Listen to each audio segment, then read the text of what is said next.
Let's well rewind. Let's go rewind. All right. Welcome, everyone, to another episode of I Can Do This All Day. I'm Dan, the part-time Avenger, and with me is Mark, the resident Jedi. Hello there. So we continue our August trend of retro rewinds. This episode is all about them double O's. We've passed the 1900s, and we're on to the first early 2000s. So we each picked a movie for this, as we have in the last two episodes, and I picked a movie that I was shocked that my compatriot here hasn't seen. It is the story of Maximus Decimus Meridius, and that is Russell Crowe in the amazing film Gladiator. Showing your hand already, huh, Mark? Just amazing film right off the bat. I feel like this was such like a culturally iconic movie at the time. I have no idea how you didn't see it. And is that true? First of all, am I full of shit, or have you seen this movie prior to the last week? I have not seen it until last night or the night before. And yeah, so the reasoning as to why is I'm not a big time period movie person. So if it's not taking place in present day, I'm very not interested. And that goes for gangster movies, with the exception of 70s is still somewhat modern. But if you want to go back to medieval times, fuck you, because I don't need to. I've gone to medieval times. I'm not a big dragon person or magic and wizardry, but some may find that the hypocrisy is strong with this one because I like Marvel movies, and I'll take any time period for Marvel movies or magic and wizardry in that. But yeah, it's very strange, I know, but my wife said, oh, I like this movie. I don't know why you didn't, but I never brought it up to you because I know you don't like period movies. So that's me. This is absolutely shocking to me because this was everywhere. I remember when it was a trend for guys to do his haircut, where they pushed their hair down and got it cut straight. I was like, nah, I'm good. But it was such a big thing that I remember a barber asking me about it. So I did do my hair, went back when I had hair to do that with, but I never thought about it from Gladiator. I thought it was just a thing that people did. No, dude, it was I'm surprised because this is a Ridley Scott movie. You normally, as far as I know, enjoy the Ridley Scott world. Some of it. I mean, when it comes to movies, so I was never really into the making of it, the directors, the cinematography of it until probably about college, because I didn't really understand it. I didn't appreciate it. One class changes your life, huh? Yeah, for sure. And I really thought that, you know what? I like what I like.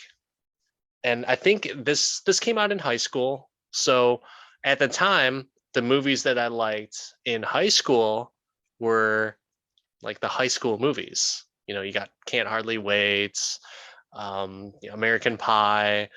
Those were the movies that I was into. So that was kind of my comedy phase and teenage angst years. So anything with teenagers, even some of the horror movies like Scream and I Know What You Did Last Summer, because the people were relatable. I can't fucking relate to a goddamn Gladiator. I like action, but I also like plenty of machine guns and shotgun rounds just blasting.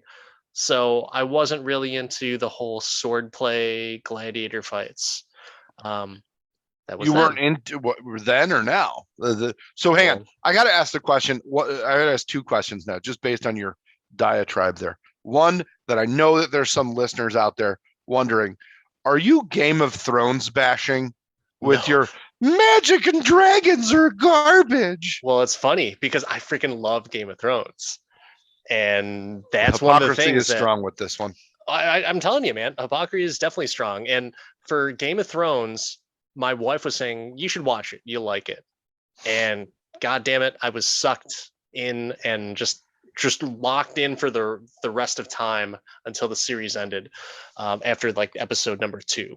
So yeah, and liking Game of Thrones because it's also expertly written and the story's just so damn At least good. in the beginning. I mean, people have the shit talking about the last season, and I get it, but I think with as my as my age has gone higher in years, and my consumption of media has just increased tenfold, maybe even 100-fold over the years. I'm running out of stuff to watch.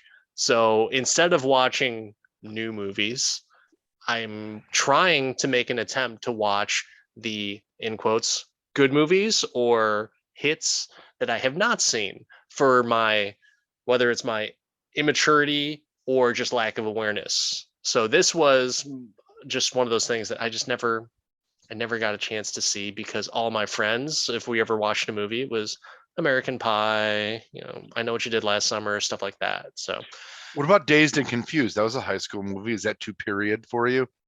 I never watched it until high school, and it's a funny movie. It's a funny Okay. movie. Fast Times, too period for you? I've never sat through an entire Fast Times. It's weird. Hypocrisy, man. I'm telling you. Shame. Shame. But back to your kind of thoughts on this as you're going into it. Now being the cinephile that you are, enjoying the idea of directors and just understanding that. Did you do any background on the director? On did you know that it was Ridley Scott before you watched it? Were you like, oh, that guy, the guy who made Blade Runner, this could be amazing? So something that I didn't really notice until recently. Movies now, they don't do credits at the beginning of the movie. This one, obviously being an older movie, Ridley does. does it though. Ridley, Yeah. there's certain directors that do it. Um, the director, I just saw Elvis in the theater. That dates this way too easily. That director did it early. Like, it's so rare to see it early. The Star Trek movie I made you watch, they did him early. I loved that, and Tarantino does it, but not many people.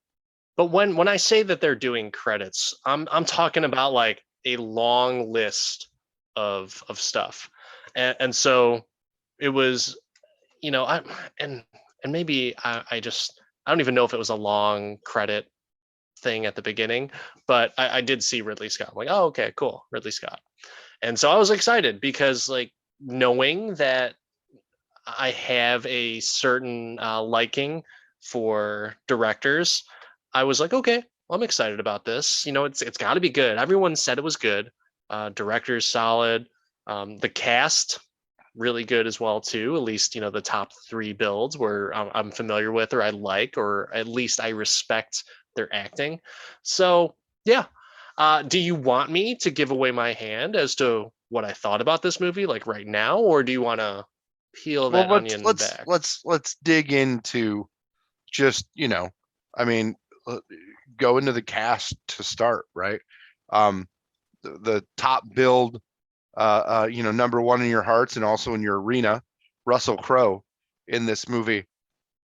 I can't think of a movie before or after this that I've liked Russell Crowe as much as I like him in this movie. Supposedly, I've never seen The Nice Guys, but that just got put out on, I think, Amazon or Netflix or something. So I'm going to watch that. But I hear he's phenomenal in that. Um, I really liked him as Jor-El in Man of Steel. Touche, touche. But he was so minimal in it, like Yes. not hugely impactful, which was a good thing for him. Yeah. But I will say that he, more so than Marlon Brando, is my personal preference of Jor-El. Mhm.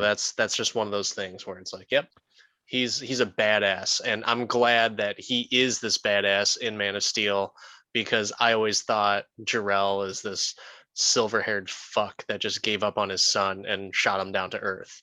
And Russell Crowe is a badass, and he's a bona fide badass in this movie, well respected by the troops. And it's one of those things where I am I'm a big fan of loyalty and just that type of portrayal of a character. Yeah. It's very similar to how Robb Stark in Game of Thrones was respected, but this was done a whole lot better. Me personally, as a viewer, didn't give a fuck that Robb Stark, spoiler alert, got stabbed and killed in Game of Thrones. Shocking.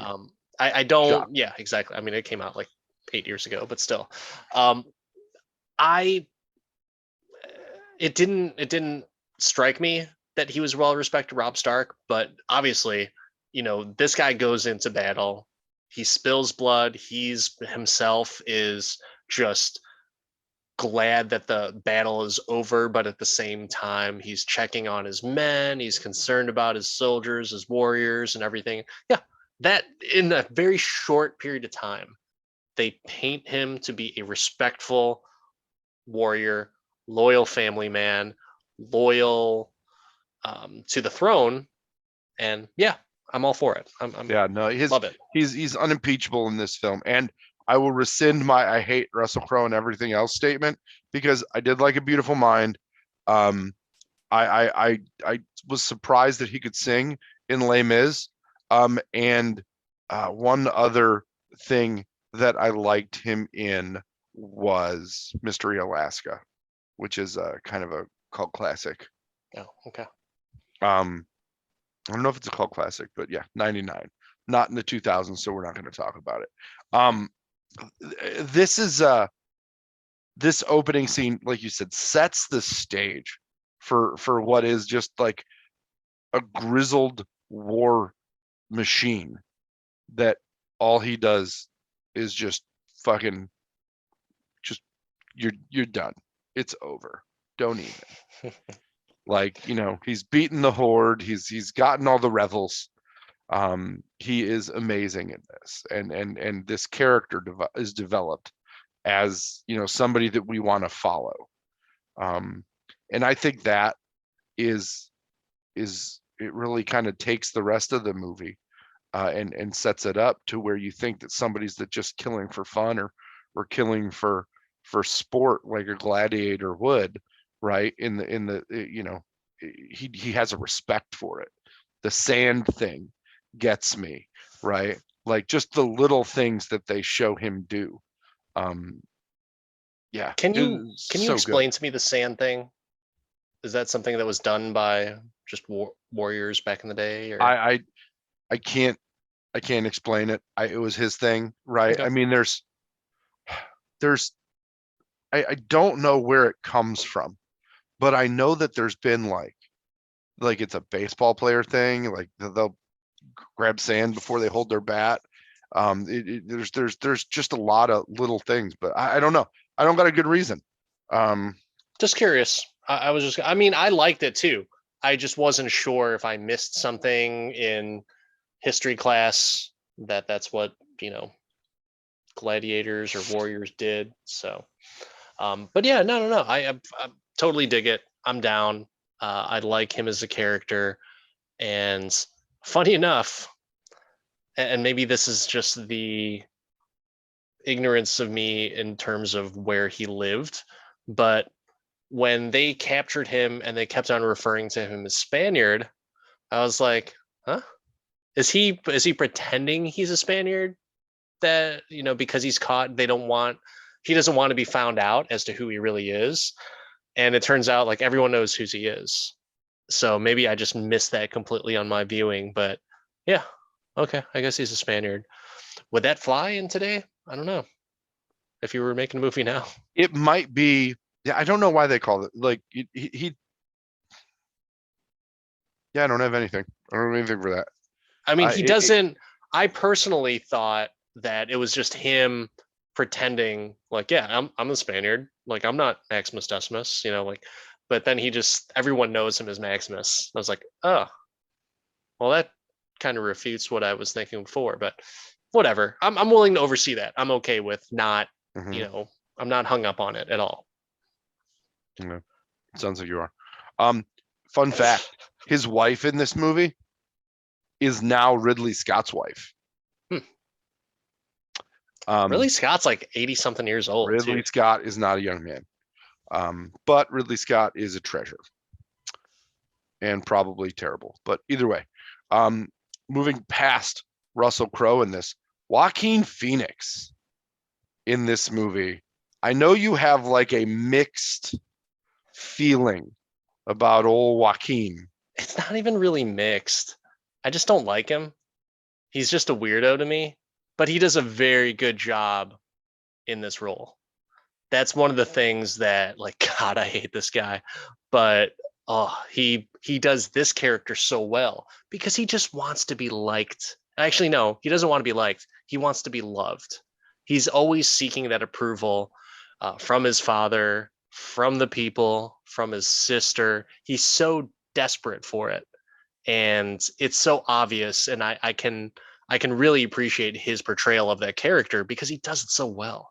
You almost feel bad for him, where it's like he's like Fredo. If Fredo took over in The Godfather, that's what he would be like. Really, I think he probably did it. He did it better. That's what Fredo happened, or that's what Fredo would be like if he was in that time period. So I yeah, really can't argue with Emperor Fredo. I'm It's yeah. so true. Do you like Joaquin Phoenix as an actor? And maybe I'm too personal about it. I don't like his method because he goes very method. And I just don't feel like that's necessary a lot of times.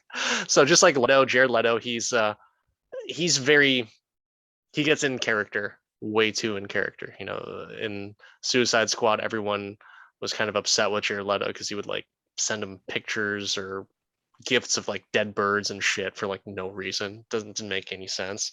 But yeah, so that's how I feel about Joaquin Phoenix. Is like he doesn't have to go so method, man. He's just be normal, But he's not. He's a weirdo. I like Joaquin Phoenix. Joaquin Phoenix has been acting since he was a child. Like I liked him in Parenthood. Um, I like him, but I feel like method either hits or it doesn't. Right? I mean, it either hits or it's bad. Gladiator, good. Um, Other movies he's done, meh. Walk the Line, great. And then there's movies that I just didn't enjoy. So I like him. I like movies he's done. Joker, I really liked, but they're few and far between, I would say. Did you ever see the one where? Remember when he supposedly went crazy and he went on Letterman as he was telling him he was doing like a hip hop album and everything? Did you ever Yeah, see? Yeah. So everyone thought that was real, and he was really just filming a movie, and that was the character of the movie. But you know what? No one fucking saw the movie, so they just thought Joaquin Phoenix was fucking crazy. So people just forgot about it because they never watched the movie, and so they just thought that was a real thing for Joaquin Phoenix, and they just thought he was flat out weird. Which then, in case, that's probably the reason why people don't necessarily like him. But I we respect him can't as an actor. we can't judge people by the things they do in order to get into movies or in order to do movies, because then we'd have to judge Garth Brooks for the Chris Gaines phase. I will Did you ever hear about judge. that? I will judge Garth Brooks Oh, till the you day I can't die. judge. Garth is unimpeachable. Where are the bodies, Garth? Where are the bodies? Unimpeachable. But you've heard about that story where he was supposedly making a movie about a fictional singer, and he released a whole album, and people thought he was nuts. Yeah. The weird thing is people thought Chris Gaines was a real person. Mm-hmm. Like they would call up to the radio station, like, "Can I hear Chris Gaines?" Like, get the fuck out of here. It's Garth Brooks in a goddamn wig and some mascara. Just get the fuck out of here. But speaking of country singing, Joaquin Phoenix in Walk the Line was very good. Yeah. Joaquin Phoenix in this movie was very good. But then there's other ones where you're just like, I'm not going to watch this movie because of Joaquin Phoenix's Joaquining. So I get what you're saying. He's an acquired taste in most areas. I'm sad he didn't get some with the amount of Oscar attention this movie got. I'm surprised he didn't get some. I feel like if this movie came out now, his angstiness would be rewarded. Yeah. Yeah, for sure. And this portrayal, like I said, spot on. I hate his character, but that's also probably what you should feel towards this guy, because this guy's a piece of shit. You know, he kills his dad, and he would rape his sister if he was able to, and it's just one of those things that, like, he's a scumbag. He was going to kill his nephew, and yeah, you know what? Fuck the guy, but he did an expert job of playing that villain. But if you looked at it from a certain perspective, you would feel bad for him. You would Yeah, you feel pitied bad a for him. fool. You pitied a fool. You feel bad for Fredo. I get it. Yeah. Also, side note, something that just popped into my head. With all of the angstiness of Joaquin Phoenix, like being evident in this movie, there's another movie that came out the year before this that I feel, or no, that comes out a little after this. Joaquin Phoenix as Anakin Skywalker. Angsty, got a little bit of hate to him, kills a bunch of sand people. It could be good. Yeah. Yeah. No, I get it. Yeah. I could see that. Sorry, Hayden Christensen, but nobody likes you.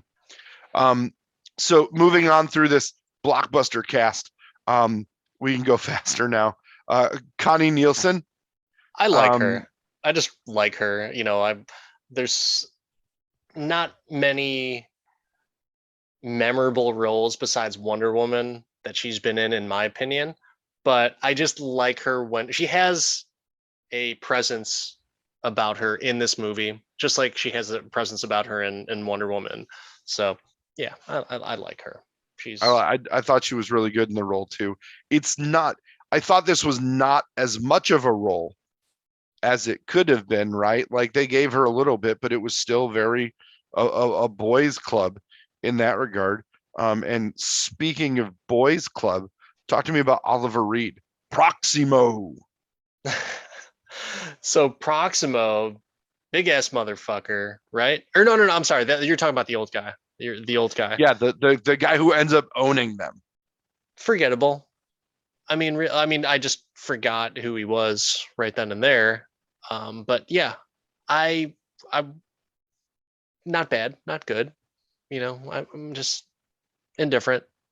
I feel like he had the best monologue in the movie, It was a pretty good monologue. where So he talks yes, about the wooden sword. yeah, You knew Marcus Aurelius. I didn't say I yeah, knew him. Instead, he touched me with a sword. that was really good. And I guess for me, kind of going back to what I thought of the cast, it's really only the three people in my mind. You've got Connie Nielsen, Russell Crowe, and Joaquin Phoenix, and really everyone else is fodder. So that's what I think of it as. Was he a bigger part? Well, yeah, he's a bigger part in the movie, but I don't think he was really driving anything. There's one thing that he said to Russell Crowe, Maximus, and he said, you want the people to love you. And he's like, I'll get the people to love me. That was the most powerful thing besides the wooden sword monologue. But I think even just that line itself would have been like, yep, that's the one thing I remember from that character. So yeah, not awful, but just nothing where I was like, man, I really like that guy. I want to see any other movie that he's in. Like, no, I don't This care. was his last movie, actually. Well, then, He died during production, and he was supposed to really? live. His character was supposed to live, but he died during production in Malta. And this is his second movie he was in that won Best Picture, Oliver in 1968. He did a bunch of movies in the 60s. Okay. And they're like 60s movies where they're not amazing and they don't hold up, but he was a fairly large starring actor, but he's only 61. It's young. Yeah. I hope I'm still around at that age to where it's like I assume that I'll be around at 61. So yeah, we won't run out of movies to talk about by then, so we'll be fine. We'll be fine. Yeah, he stood out to me. Some of the other characters, right, like the Gracchus and the Juba, the tribesmen that he befriends, like they were all good. Like I thought there were good actors in this movie, but this is a movie that centered around two men, and it did that very well, in my opinion. So you did say Juba, Jimin Hansu. I'm probably It's better than I would do it. I don't know if I said that right, even close, but I really like him as an actor. So anytime I see him, I'm like, oh, cool, he's in this. And he had some interesting lines, and it was cool to see him. He has not aged a single day. Looks the same, unlike some of the other characters we've talked about in other episodes. But yeah, I liked him. But forgettable in that sense too. So that's the only reason, just because I like him as I remembered him. He was a good field medic in this, and just fix wounds in a really gross way. Only other cast member I'll call out is a young Tommy Flanagan from Sons of Anarchy in this movie. The first time I made my wife watch this, she was like, "Oh, it's the guy from Sons of Anarchy." I was like, "We need to work on this." So I want to know your thoughts on music for this, because you are a no popular music guy, and there is no popular music in this. It was interesting that they had a little bit of like a rock flair to this. And this is where I'm going to show my hand for what I think about the movie. It might give you a clue as to what I think as a whole. But to me, this was almost, I mean, granted, it's a period movie, so it's a different time setting altogether, but this was a very 90s movie. What I mean by that is the type of rock music that was played, and that heavy type of beat and everything was very 90s. And I feel like some of the camera work and the way that they had some of the camera effects was so 90s that this is a dated movie. This was a 2000s movie, but the camera effects and the way that they shot some of the scenes, this should have been, with a Creed music playing in the background in the 90s. That's what I viewed it as. Well, so it didn't blend well, and I just wasn't sure about it, and I think Creed was actually 2000s, but yeah, no, this very much lines up with Creed. And it was filmed in 99, released in 2000, the first Oscar winner of the 2000s. So you're feeling not drawn off. Plus, you've got an elderly director. I say elderly, like now he's really old. But at the time, he'd been directing since the late 70s, right? Like Ridley Scott did the first Alien. Yeah. So, I mean, with that experienced of a director, you won't get a cutting edge movie, right? Like, unless it's Ron Howard. But this seemed like a music director, like a music video director did this. Like he did direct the Apple commercial for 1984. I mean, this is where I was like, wait a second, Ridley Scott? Now, if you would have said Tony Scott, I would have been like, oh Oh, yeah, this is a Tony Scott movie, because those camera effects are used in even the Denzel Washington movie Man on Fire. Very similar camera effects where it's like kind of grainy in a little bit, and then also a little bit of a like a delayed type of reaction effect as the camera's panning. That's what I thought of. That it was a Tony Scott movie, not a Ridley Scott movie. they are brothers. Yeah, yeah. But did really just say like, hey Tony, can you just do the beginning of this movie? Because I have to do some old man shit. He could have. Never know. But then Tom Cruise would have been in it. So But no, I mean, I'm sorry. Back to your music though. I was okay with the music. Music was fine. It kept the story going, but it just didn't seem as characteristic as what I thought it would be of a Ridley Scott movie. okay, okay. Um, let me dig into Please get the fork, get the knife. Let's well, dig in. I want to dig into who the composer was. So it was an Oscar nominated soundtrack or score, and it is a Hans Zimmer. So again, all of your 90s feel is accurate. And Hans Zimmer loved him some Tony Scott movies. Days of Thunder. So I think that you're not far off, man. I think that you're not far off. Okay. It was so 90s that I thought Puff Daddy was going to come out with like a fish lens scene of him and Mace dancing. Like it reminded me of junior high, the summer before going into high school. That's what it reminded me of. Wow. Wow. I mean, yeah, for this movie, Mo Money was no problem because it had a big budget, but that opening battle scene alone had to cost them a bunch. And I think that we both agreed that that set the tone for the movie. Yeah. Um, I think the beginning of this movie did such a good job setting the tone and creating some disdain for the characters. You talked about just wanting to just not liking Joaquin Phoenix in this movie. The opening scenes where he's kissing ass and oh father, I had missed the battle, and his dad's just like talking down to him, and he's just a little bitch. Like I immediately didn't like him, and then he kills the emperor Yeah. while he's crying like little fuck. What a strong weakling.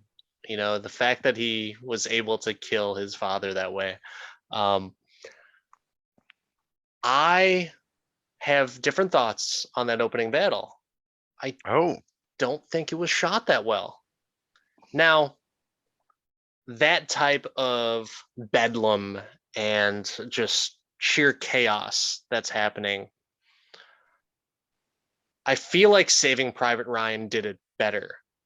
oh, Saving Private Ryan is the gold standard. There is no opening battle scene that has ever been or will ever be, in my opinion, as good as Saving Private Ryan. Like somebody may do it, but So, like I can't even think of one that but could possibly come close. that's why I kind of feel like it was an attempt at a copy of that opening battle, because you kind of had that scene where where in Saving Private Ryan where the guy's arm's blown off and he's kind of just walking around with his arm, and it's kind of like the shaky camera, Yeah, grainy yeah, no, I look, know what you're talking very about. similar to what they were doing in Gladiator.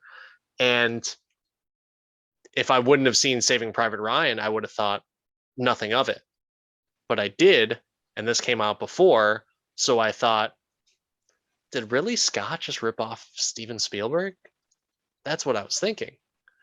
And so I wasn't too wild about that. I was not wild about that opening battle. I didn't discount the movie because of it, but it was an early tick mark of this is something that I don't really like or appreciate as much. And it wasn't clean. It was not a clean battle to where you can clearly see oh, here's the action happening. It's almost like, how people will critique Marvel movies on their fight scenes, or even just action movies in general, where the fight scenes are cut so quick. Well, that was cut so quick, and I feel like they could have let the shots go on longer, and it wouldn't have been detrimental. It's not like they're doing intricate martial arts moves. They're not even doing intricate weapons choreography. They're just doing basic, wind up and strike on the battles. And so I just feel like, why didn't you just let the shot go on a little bit longer? That's what I thought of that battle. Yeah, that's a very good point, because you don't. I don't know. I'm skeptical on if they had to cut it down too much, because this is a 2 hour and 35-minute movie. Yeah. You're not getting much longer than that. Like, right? Like, But of all things, are you going to cut down on shots of the initial epic battle? I don't know. I'm sure you could cut some scenes with him bullshitting with the kid or something, or even bullshitting with Jimin Hansu and maggots. You could probably cut some of that stuff out as I don't well. know, man. Do you tell more about the journey or set the stage? Does the shorter fight scene still set the stage for the story? I think it sets the stage really well. It does. It just, I don't think it was executed to the fullest of capability. I can totally understand where you're coming from with an execution perspective, right? You're the action movie guy. I get it. I totally get it. But I want to move on to the story. Yeah. Russell Crowe gets double crossed. The general Quintus just betrays him because Commodus is now the emperor, and they just whatever. I'm just gonna go with the flow.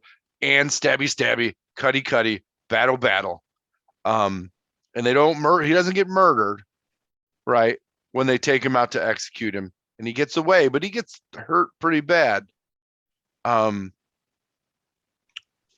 And then they do the capture and the rebuild. You talked about the maggot scene and stuff. How did you feel about this journey that this hero went on? It was so direct a juxtaposition, because he goes from betrayed to I'm dying to I'm a gladiator now. It felt very rushed. Which is why I think they took some out of the battle scene too. They had to cut that shit down. It was so rushed. And I really think that the double cross by Quintus there was not even a slight foreshadowing there. Not even just like, God, I hope this guy gets killed in battle because I don't really like him. Like nothing of the sort. If anything, you just thought he was a loyal guy, friend, confidant. So did Russell Crowe. Yeah. But us as a viewer, we should see some type of uneasiness there, or even just some type of hints that this guy, Russell Crowe might trust him, but this guy isn't a Maximus dick rider. Like he's not, a ride or die guy for him. I think he's fair weather, and we see that come back around later in the movie. We'll get there. Well, yeah, but you don't see it at the beginning in the battle, right? But I'm saying, like, he chooses his allegiances based on who's leading in the fight, right? Yeah, you're right. The Emperor Killer was leading at that point, and I'm sure that if Russell Crowe would have just fucking cut the dude's head off, I'm the Emperor now. What are you gonna do? Yeah. Well, I guess you're right. So yeah, it is a little flippy floppy there, but in general, like it was a fast journey, but I thought cinematically it was interesting. The way that they're carrying him around, the way that he's dying, the way that he gets bought, like it's such a hero zero in a very big way. And they needed a way to start this character from the bottom, and they did. Yeah, and oddly enough, the maggot scene was so intriguing to me. I had to tell my wife, like, I need to pause this. I need to see if this is like legit real.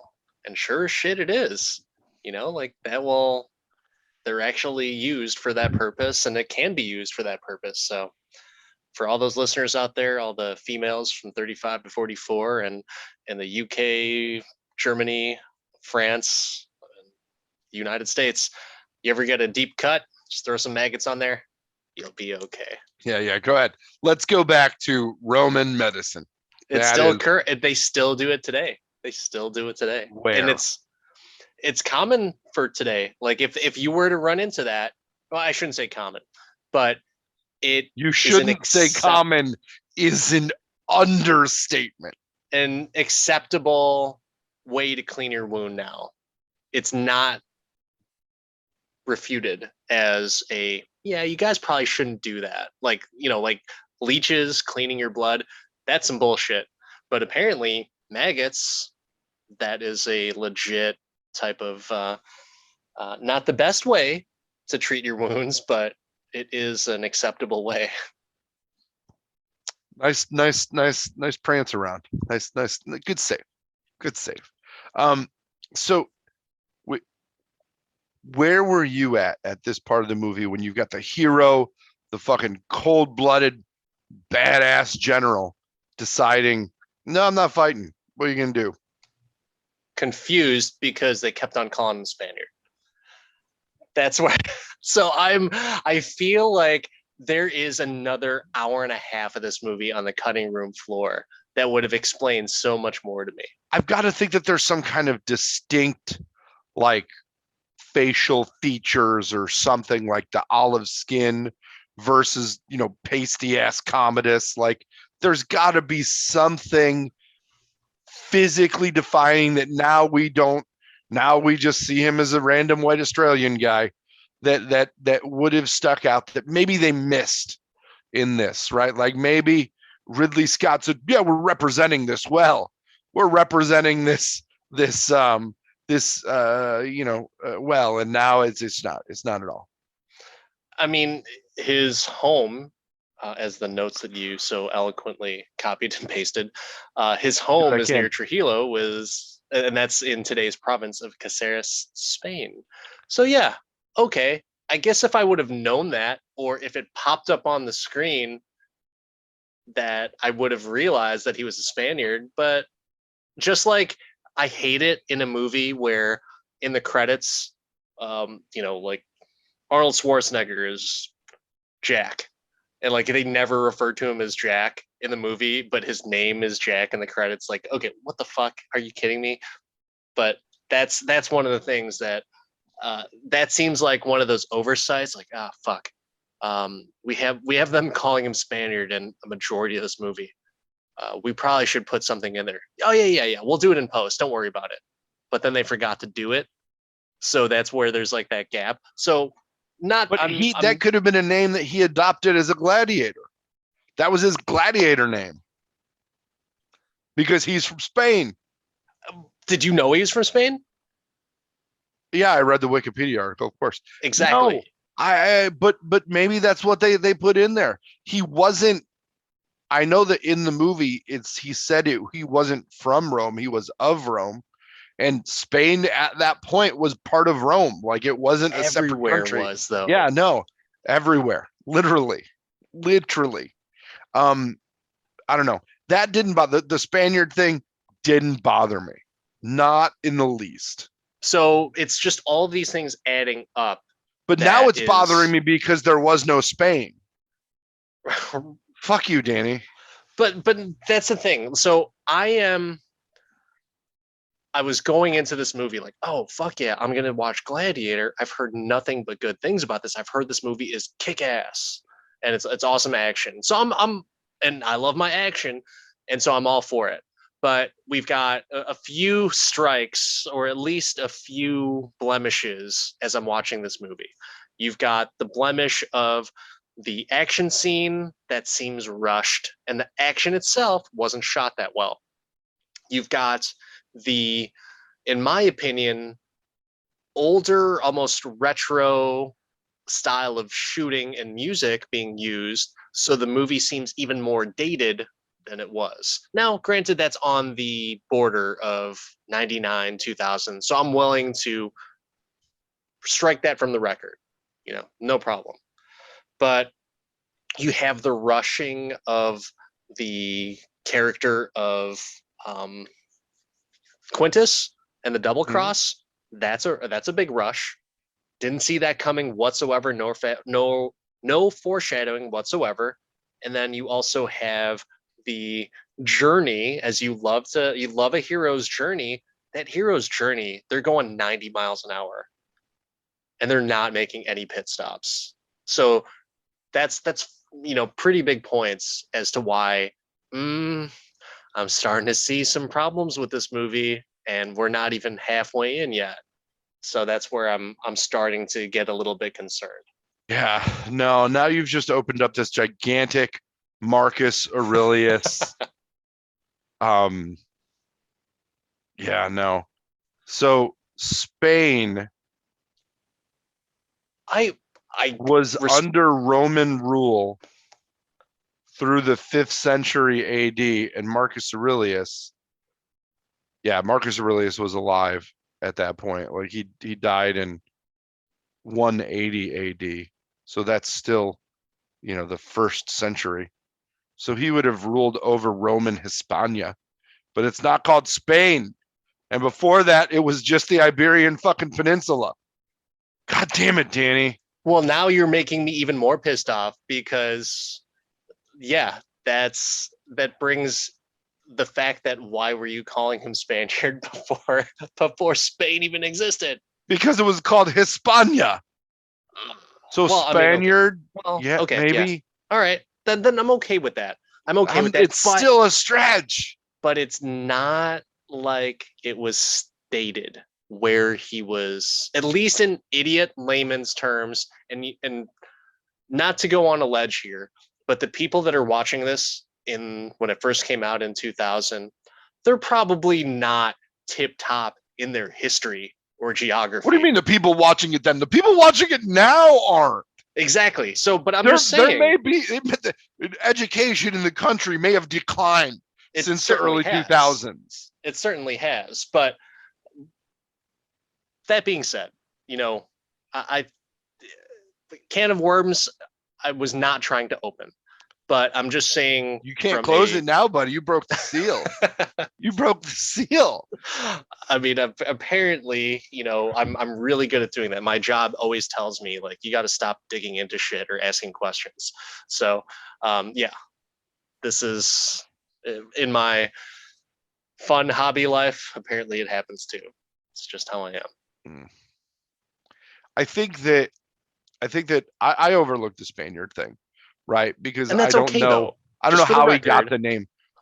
I do think the hero's journey in this is very true, and you being a professional film critic due to post high school education, yeah, like you've been classically trained, in journalism. I think that the hero's journey is strong here, of the S-man, really starting from the bottom and moving up. Let's juxtapose to the emperor. Could there be a worse emperor than this guy? Has he really done anything that bad? With the exception of feeding the people. He's not worried about the well-being of the people. All the senators are coming to him and saying, well, you got to do this. He's like, but why? What's going to happen? People are going to fucking die. They have plague. Like they tell him people have plague. All right. Okay. Yeah. No, you're right. That's something that, because of the way that the story was going, I didn't feel until you just said it right there. It didn't occur to me that this guy's a shitty emperor. Like the hugely neglectful guy. The only reason why I thought he was a shitty emperor is because he's not the rightful emperor and he murdered someone to get there. And granted, that means he's a shitty person and he's a shitty emperor, but those are the only reasons as to why I thought that was the case. I thought it was very interesting that they brought up the whole, because I was really focused more on the Gladiator Maximus story as opposed to, fuck the Roman Empire. I don't give a shit. Like, what's this guy's story? And is he going to single-handedly bring down the Roman Empire because he's that vengeful? But isn't that where the story goes? Is the emperor was considered here and gladiators were off the table. And then this shitty emperor brings down everybody's reputation, says, oh, wait, the people love me if I let them see people get killed. Let's get all of, he's really going after his core political demographic there. Yeah. That's eerily similar to current things going on. And dude just like, oh, let's just let him kill everybody. Let's go. Yeah. And he brings all these people in, and it's he lets civilization go to chaos. Yeah. No, it's a good point. And yeah, he is a shitty emperor. I just was, because I was more focused on Maximus, and I was wondering where his journey was going, because it was just so rushed to get down to rock bottom that, well, obviously he needs to recover from this. How is this going to happen? And even then, it felt rushed that he rose to prominence. But what you were saying before is like they're on such decline with the current emperor and Joker as emperor and kind of fucking everything up that, yeah, it's not good for the people. And then there's this one like small, the gladiators are coming back, and he gets his promotion to the majors, and he's excited to somehow get a chance to get back at old Commodus. But he goes into, and we skipped the wife and child murdering part of the early thing, right? There's so much we've skipped here that people will get to and be like, the fuck? Because they're ignoring the genocide. There's a lot of genocide in this movie, including the gladiatorness. I thought the battles in this were really good as they led up to it, and just all of the gladiatoring. They give him that badass mask for like 5 seconds, and all of the fights he does are so sick. The one he did right before they went to the Coliseum. It is just where they're all just screaming his name at the end, right? The Jay-Z sampled that for an album. It was so badass. It was really good. Yeah. So this is where I'm like, okay, cool. Now I understand why guys in my junior and senior class were like, oh God, Gladiator's the best movie ever. Like, yeah, it's some badass action. It's Russell Crowe is a badass motherfucker. And I liked the action at that point. It did not feel rushed. The shots were done very good, and they had the quick cuts, but I was okay with it because they spent a little bit more time on that, and I don't think that it was projecting or propelling the story forward. It's just, here's a nice little action scene, chew on this for a little while, and we're going to get on with the story as well too. But it's not like that, here's an action scene for the hell of it. Yeah. Like that's what I liked about it. I can see your point that they were running to Rome, but Rome is where they did so much of their CGI and where they really wanted to get in this movie. So I can see it. I understand it. The reveal, right? The big battle where they're supposed to get slaughtered at the Battle of Carthage, and they fucking turn the tables and shit. And Joker Emperor comes on down and is faced with fuck. Like, that scene worked, and is an example of Joaquin Phoenix letting us see him poop his pants. Yeah, it was good. I was surprised that it came that quick. I was thinking like, how much, and I don't mean it was rushed, right? Because I think the way that they had it was fine. I don't really have complaints.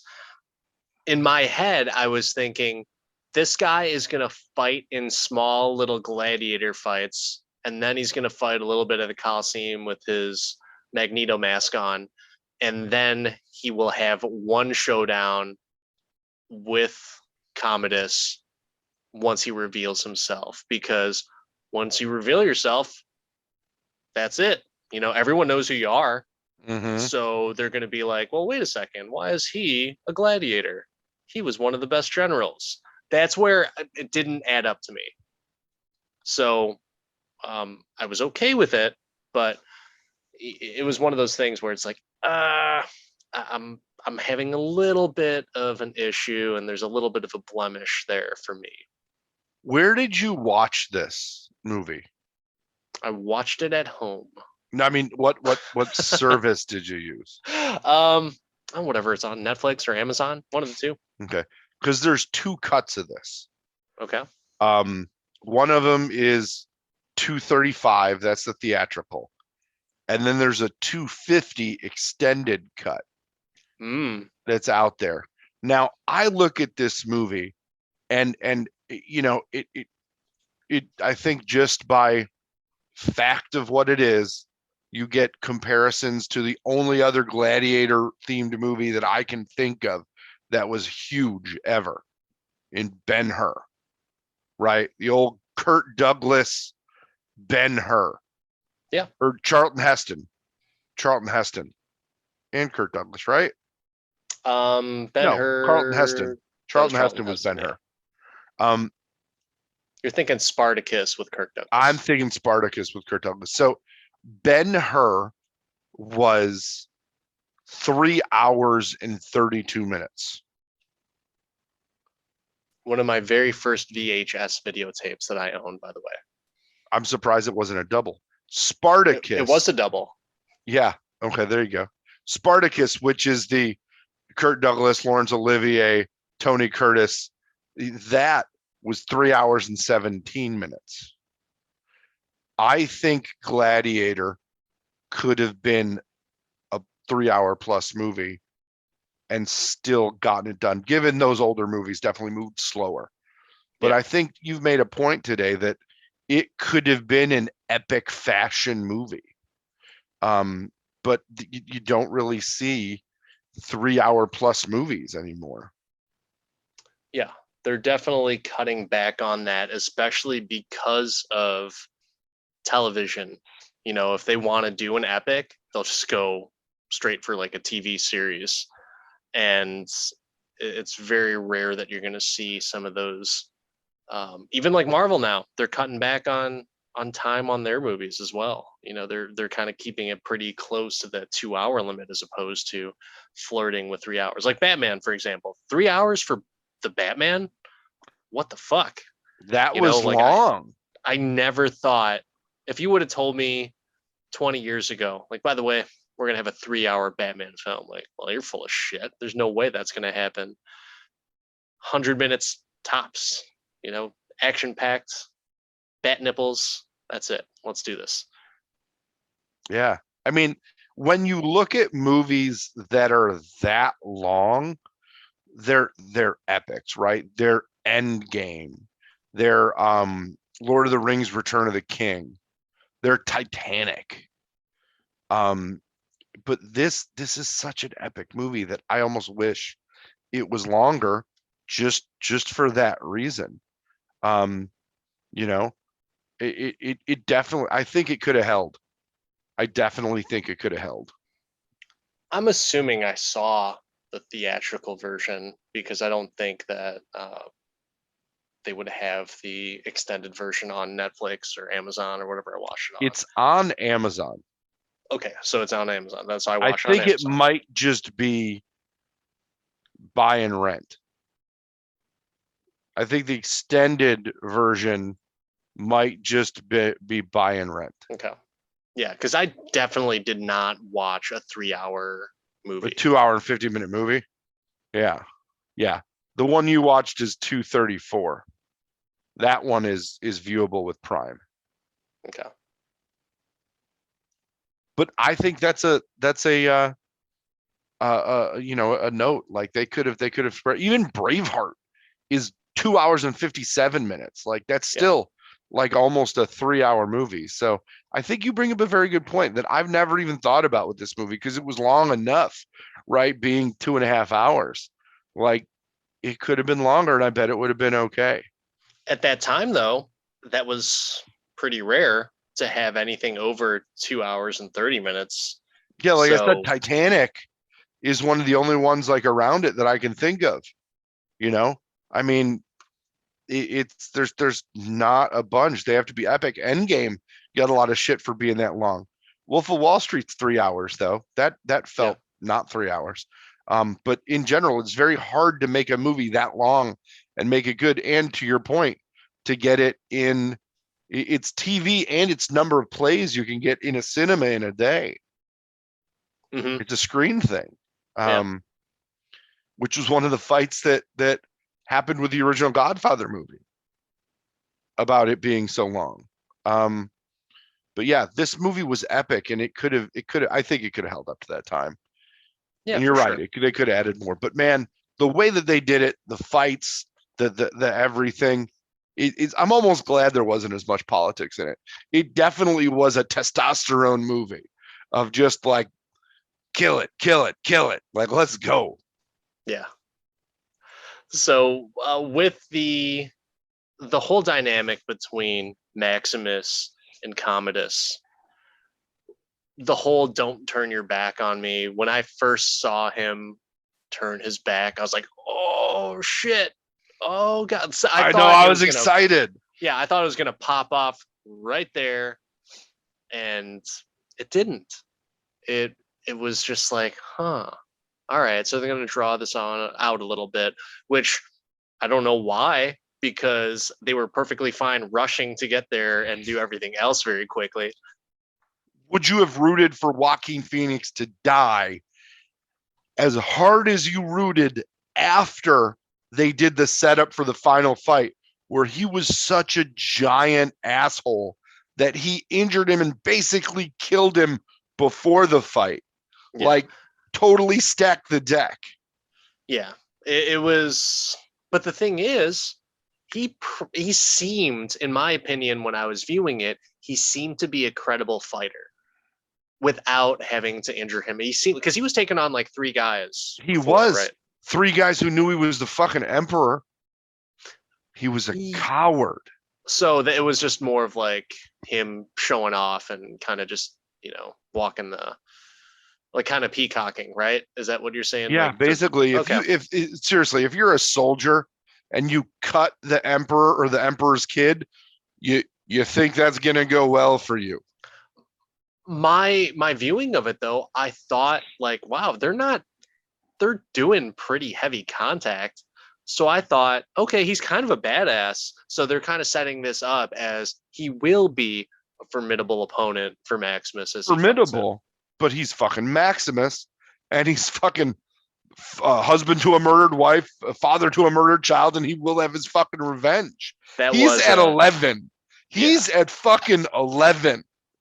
That was a sweet line that I was like, oh, yeah, no matter who is in front of him, he is going to fuck them up. Yeah, no. In this life or the next. So good. Yeah. Yeah, really, really well delivered lines. And the writing there is just fantastic without being overtly Shakespearean. Yeah, where they could have been doths and all that bullshit. Yeah. Like, they just, let's get the words out and fucking get some swords. He could have been spitting out some Spanish rhymes too. Oh, Spaniard speaking Spanish. Who would have thought? How did you feel about the Rocky moment at the end? Where they both do each other in basically at the same time. Both of them fall together. I thought that last scene, the last battle, was a letdown.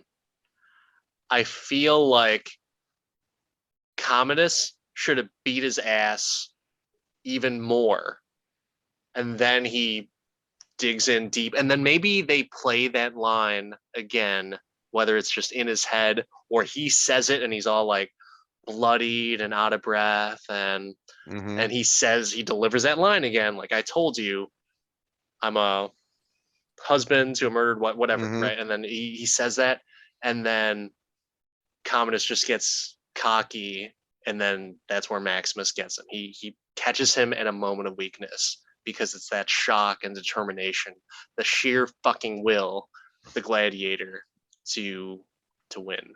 So I didn't like how sloppy the fight was, because I felt like it was disrespectful to Commodus's whether and maybe fake, theatrics of his form of fighting, but at the same time, I don't think they both needed to be falling over. I think, because there was a few times where they both just like fell down and Jesus, dude, I'm sure you did some cardio, as emperor, whether it was your lackeys and servants, if you know what I mean. Never know, man. Never But know. yeah, that's where I'm disappointed, where it should have been more of a threat. And because at no point did I feel like, oh, Commodus is just going to wipe the floor with him. Like, it was like, oh yeah, he's kind of a shitty fighter. And it never occurred to me that he was a shitty fighter.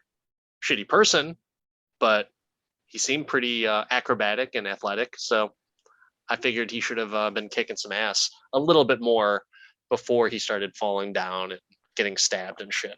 Yeah, that makes sense. I think that there's opportunity right there, but I also like, you just hate Commodus more and more and more and more and more and more and more and more and more through this movie. And that just did it for me. I was like, yes. And then fucking kill him with his own bullshit ass secret little knife. Shove it in his fucking throat. Let's go. So once again, I thought that was kind of anticlimactic, because I have a feeling when he shoved the knife into him, but it wasn't like the dramatic dun dun dun, like. That's the thing. They didn't have a dun dun dun. They turned down the audio a little bit and let you hear the brutality of the fucking kill, the gurgle, the fucking, they just let you know. Very slight. It was very slight. I But had my TV turned up pretty high. I'm just saying, they let a motherfucker know that this dude just got stabbed in the goddamn throat. There was like a couple moments though where it was like, he stabbed him. No, not yet. Oh no, yeah, he did stab him. I don't need that for a death blow. For a death blow, it needs to be clear as day that shit happened, that something happened. Just like, when people are fighting and like the gun goes off and you don't know who got shot. Well, that was almost one of those things like, I need to know someone got stabbed, but it just needs to be clear. And that wasn't clear to me. And so me personally, I think it was the fucking satisfaction that the guy's got to have. He can let his last breath know, go now, because this piece of shit is dead. And he fucking died in the most brutal, non-soldier respected, you're gonna not breathe and die, like, just yes. Agreed. And I 100% agree with you in that sentiment, but he would have let out, if you were him or if I were him, I would assume that we would let out some primal scream as the blade goes in, or afterwards, just just like, I fucking avenged my family's death, something like that. I'm not saying those words, but you know what I mean. There needs to be a cherry on top of the sundae, cherry on top of the murder sundae, and then we're good. But I think that's the best part of this ending, is it ends on a downer. It brings you up like, oh, they're gonna kill him. Oh wait, they both die. Yeah. And you're left with this feeling of, what did this accomplish? True. What did his suffering, what did he suffer for? Supposedly he gave the empire back to Romans, right? Like, that was the win, but it was a struggle for a man that has been, beaten down, his family murdered, his wife, and son splayed for his viewing, and it's just such a downer. And I think that's why it's so, like, you get this adrenaline rush and it leaves you with like some satisfaction, but also just that little note of tear, right? Like, I did like the fact, so the murder sundae with the cherry on top, I did like the fact that they just left Commodus just laying there like a piece of trash. And Flip Floppy said, no, I'm not giving you a sword, dude, and we're gonna carry this guy out of here. Yeah, that was cool. That was cool. But I needed that to be more definitive. So I think, Mark, can you do this movie all day? This is one of those movies that I can do all day. And I know I say that a lot, but let me give you the definition of why or how I can do Gladiator all day. When I used to travel for work all the time, this is one of those movies that's in heavy rotation on movie channels, right? And the one thing that hotels have are movie channels. Very, very rare was the TV with streaming capability or Wi-Fi strong enough in your damn Hiltons to be able to pull off some good streaming to link it to a TV. So if this was on, this was the channel that was left on, right? Like, and it was when I say left on, it was like left on, because you can't sleep in a hotel with the TV off because it's just way too fucking quiet. And I didn't have a portable sound machine, which I regret heavily. So yeah, you'd wake up to some battles. Like, oh, this part's good. Okay, back to sleep. Yeah, but I could do this movie all day. Now I'm a little pissed off at the Spaniard pieces and that, right? But I think that just the action of the movie is very good in my opinion. It's much more higher quality. I see why it won 5 Oscars. It was deserving of Best Picture, and I could do it all day. I've got a feeling you may have a different opinion. So for all of our video listeners, or I'm sorry, our audio listeners, that's a thumbs down for me. I cannot do this movie all day. And I was, out of all the movies that we've seen for Retro Rewind, this was, I thought, my for sure, I'm going to find a new favorite. One of the movies that I just, neglected to watch. I'm going to be like, how did I ever not watch this movie? Like this is the best decision to watch this movie because yeah, I'm able to kind of watch something that I missed out on. Not the fucking case. And you said it at the end that the movie is a downer. And you know what? It was a downer for me throughout almost the entire movie, with the exception of the action scenes on the way to Rome and at Rome. So when you have a shitty final battle, in my opinion, and a shitty opening battle, it's kind of full circle. And so for me, that full circle is very empty inside. As much of the great acting that Joaquin Phoenix did and the badassery that Russell Crowe displayed, and the fact that Connie Nielsen was kind of like a boss bitch, like she was just like left in charge and almost there to kind of keep her brother in check, but she just couldn't do it. But I still liked her as a character. And yeah, I wanted to like this movie. And I do like the movie, but just not all day. So you're not entertained.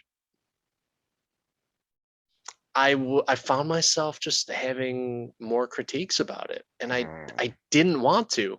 I was trying to oversee things, but when it's blatant that opening battle, kind of a ripoff of Saving Private Ryan and not done as well. If it was done as well, then like sure, yeah, rip it off all you want. That's great. Imitation is a form of flattery, but at the same time, like man, there's just too many strikes that I could not ignore. But not to say that it's not an entertaining movie. It's an entertaining movie. I just can't do it all day. I understand. You're picky, and I'm kind of a movie slut. I get it.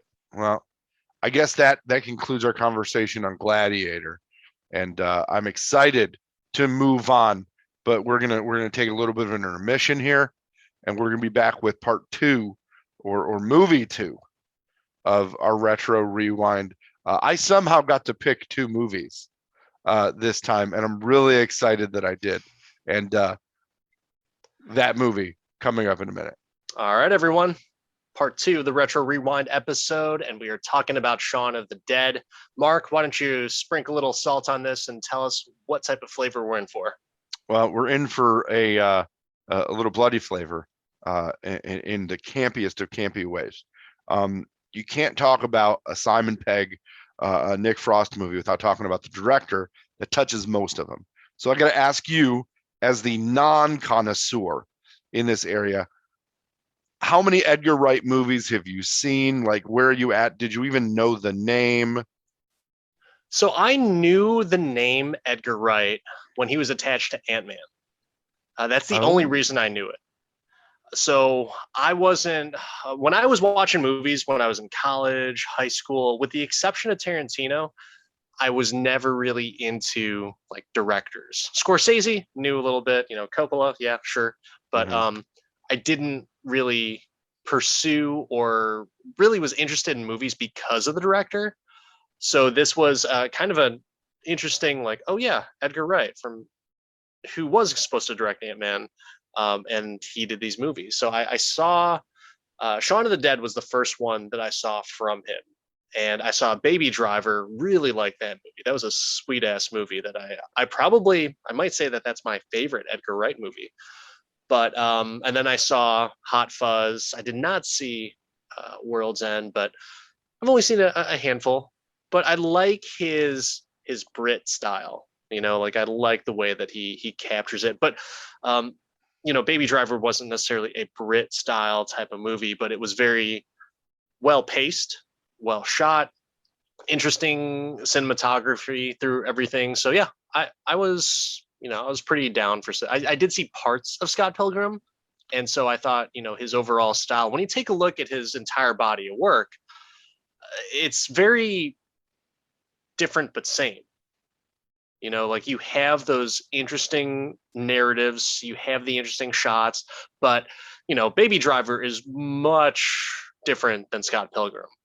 But it's that wittiness and really great way that he kind of pulls everything together that I really like. But what about you? So the first movie I saw was Hot Fuzz. Um, I don't know why. It must have just been when it came across, like on cable or something like that, right? 2004. I was not working at a video store anymore, so Shaun of the Dead was off my radar at the time. So the first one I saw was Hot Fuzz, and then I went back, saw Shaun of the Dead, and immediately loved it. I remember a while back, long time ago, watching some episodes of Spaced, which was like he up until Shaun of the Dead, he'd really only done TV series, for like the BBC and stuff like that. So we did this TV series called Spaced that had Simon Pegg in it, and Nick Frost, and some of the other actors that appear in the other ones of his movies, the constant recurring figures, if you will, in that Shaun of the Dead series, right? Shaun of the Dead, Hot Fuzz, and The World's End, which I recommend. It is pretty damn funny. Um, but I watched this movie because of Hot Fuzz, and in my opinion, this movie is far better than Hot Fuzz. Though I do think Hot Fuzz is pretty funny. Yeah, it's a really good movie. I actually like that movie a lot. But I was just taking a look at something. So he's not an old guy. He's like No, 47 years old. he's him and Edgar Wright and Simon Pegg write the movies together. These movies, like, this is written by Edgar Wright and Simon Pegg. Edgar Wright just directed it, and the same thing. I'm pretty sure the same thing with Hot Fuzz. Yep, I'm checking IMDb, so I'm looking to the left. For those actually watching the video of this, which I'm shocked. Yeah, and they both wrote The World's End together as well. So they write those movies together, and yeah, they go. I thought they go pretty damn well. So But this Edgar Wright wrote Baby Driver himself, so that's why it's got a little bit of a different, divergent flavor from his from his Simon Pegg writing. So interesting enough, when I take a look at the first, or I'm sorry, second directorial film of his, which is Shaun of the Dead, what were you doing in 2004? I was in college. Okay, so was I. And granted, he's 8 years older than us, 7 years older, 8 years older than us. I just feel like, dude, what have I done with my life? And, at that age, even 8 years older after I was done with college, like I wasn't directing movies. So I'm a piece of shit. I need to do something with my life. I don't think that's the reason you're a piece of shit, Dan. I think there's Yeah. plenty other reasons. But Uh, I mean, this movie specifically was made for only £4 million. Like, this is not a big dollar movie, and it made 3.3 million US and Canada when it was released. I didn't hear about it, but I also have like shied away from horror movies. I wasn't in the mm, zombie run of 28 days, 28 days later, all those other zombie movies. This is probably my favorite zombie movie for sure. okay. I was a big fan of Zack Snyder's remake of Dawn of the Dead. And that was probably my first zombie movie that I've seen in a long ass time. And that's kind of what started me on the interest of zombies. Then there was The Walking Dead, and that was really cool. But I never thought of this as a zombie movie. But it was very interesting to where it's like, all right, it's a comedy and there's zombies. Okay, I'll check it out. I didn't know what to expect, and I was pleasantly surprised. And the last time I had seen this movie was in college, and I've only seen it once. Oh So man. the last time that I've seen it, obviously just a couple days ago to do this podcast, and I remember liking it before, and we figured that, you know what, we should do something for the 2000s that was really relevant to the area, and zombies was starting to really come in the 2000s. So I think it was a good pick for us. But man, I did not remember a whole lot, and I was very surprised at how much more that I liked this movie when I watched it. It's really smart. Um, Yeah, and that's what I dig about it, is it's not just like, oh, run from the zombies. It's like, how many backhanded, like, funny jokes can we fit into this? Like, how can we make zombies funny? yeah, Um, and it just works. At least for me. You start with Shaun, who has a shit job as a clerk, essentially, right? And you empathize because we all had shitty jobs, and his kind of the girlfriend breaks up with him, the mom's got a stepdad. He's just kind of in this shitty place with his buddy Nick Frost, who I love. Nick Frost, definitely my favorite actor in the movie, just because he's hilarious. yeah. um Maybe I just identify with the short pudgy guy who likes to sit around and play video games. But either way, um they're just, it's a buddy movie essentially, and that's what I dig about it. So you said something very interesting, and it's very smart. And what I noticed this time watching it was, how smart was it as he's going through life as this just like kind of depressed, or at least a person that's not applying himself to life. And he's kind of his own worst enemy where he's holding himself back.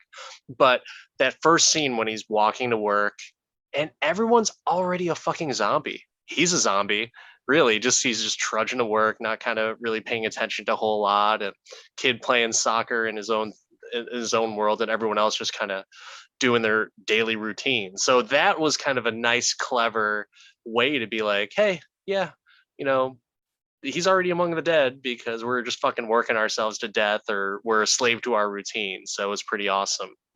And I liked, it was very reminiscent of college for me. So Nick Frost's character was, just sitting there playing video games, just, talking shit for not really no reason, but a reason not good enough to talk shit. So it was just one of those things where it was like, man, that was pretty much my roommates and I in college. We'd Yeah, talk shit for no apparent reason, but it wasn't completely unjustified. It was justified in our own heads. But it was that simplistic nature of college life to where it's like we do what we want to do and fuck the others who don't appreciate what we like to do. fuck those guys. Yeah. No, And I those can girlfriends who don't let us play video games. can't deal with them. They're the worst.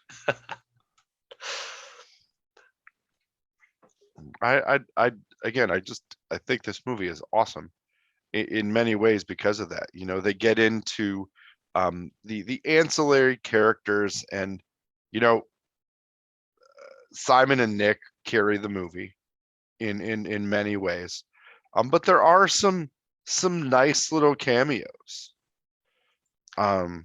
Peter Serafinowicz was my favorite out of all of them because I remember him from John Wick 2.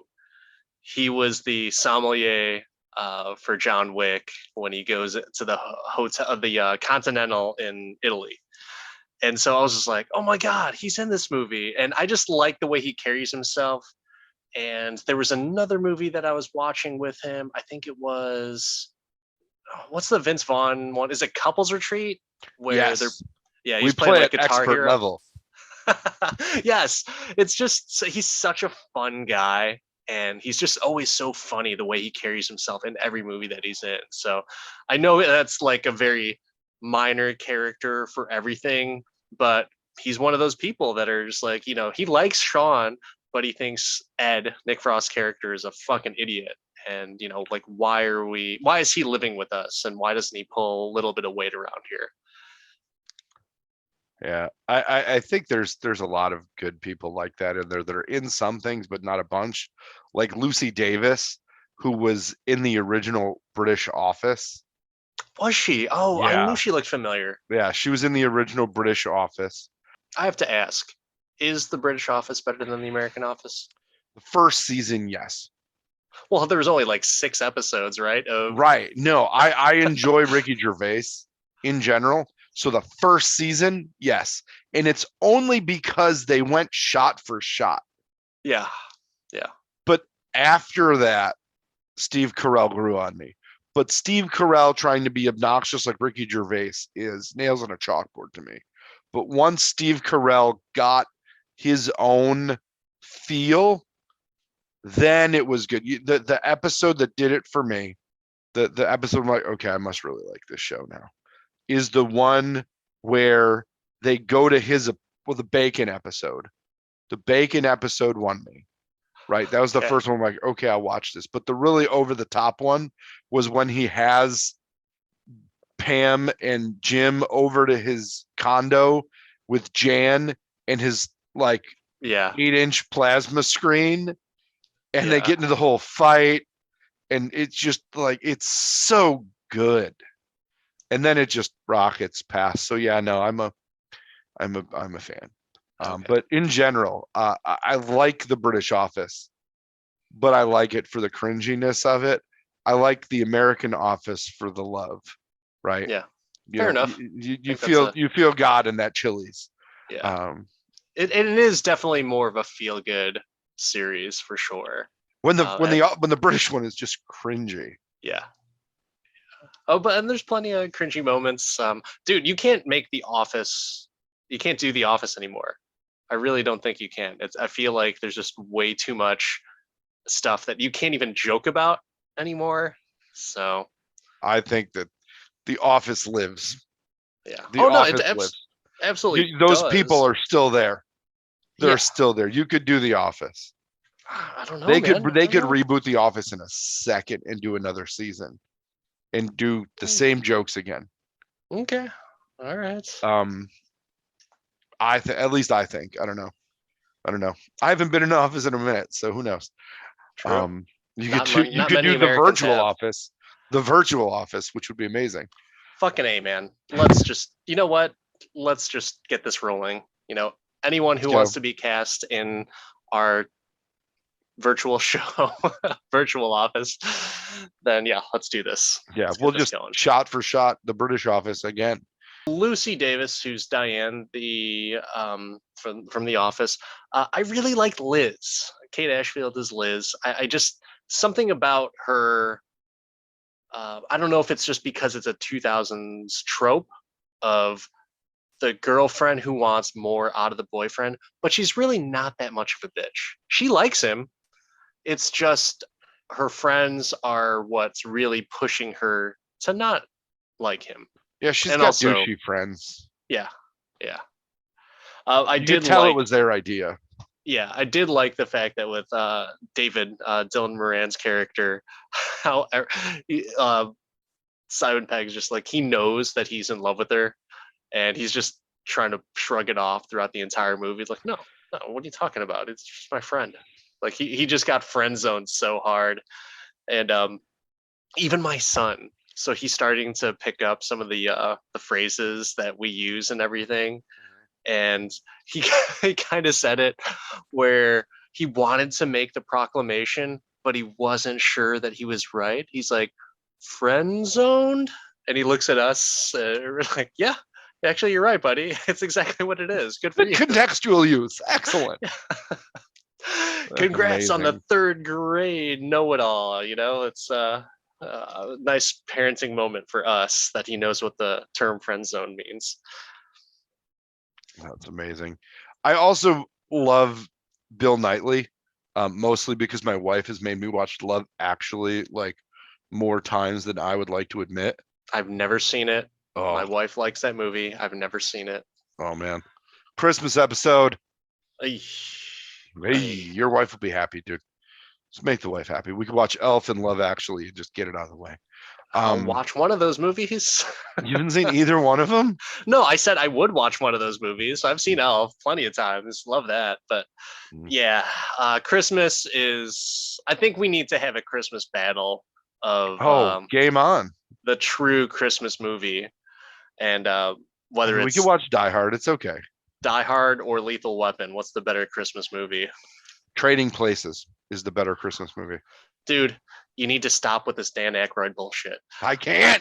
Can't do it. Won't do it. Oh, Winthorpe. That is a good movie, though. Trading That's an Places amazing is a movie. really good movie. Another character that I saw, and everything always goes back to Marvel. I recognized Edgar Wright, at least the name from Martin Ant-Man. Freeman. Yeah, Martin Freeman is like, oh, dude, it's Everett Ross. And it's not, he was in Lord of the Rings, right? He was one of the people in Lord of the Rings. He wasn't in Lord of the Rings. He was fucking Bilbo. Oh, that's what. Okay, all right. Yeah. Yeah, right. he was the fucking ring. He was in Lord of the Rings. This guy. Dude, I haven't seen any of them. Oh, man. Our listeners in New Zealand are fucking pissed. He's not a Kiwi, is he? Oh, no, but they filmed Lord of the I Rings. know they film there, but who fucking cares? Many people. That doesn't mean everyone in New Zealand loves Lord of the Rings movies. That just means it was their filmed national there. pride. What else do they have? The crocodile hunter's dead. Oh, sorry, that was Australia. Yeah, they're That fucked. was Australia. Man, never get an Aussie confused with a Kiwi. You know that from Death Proof.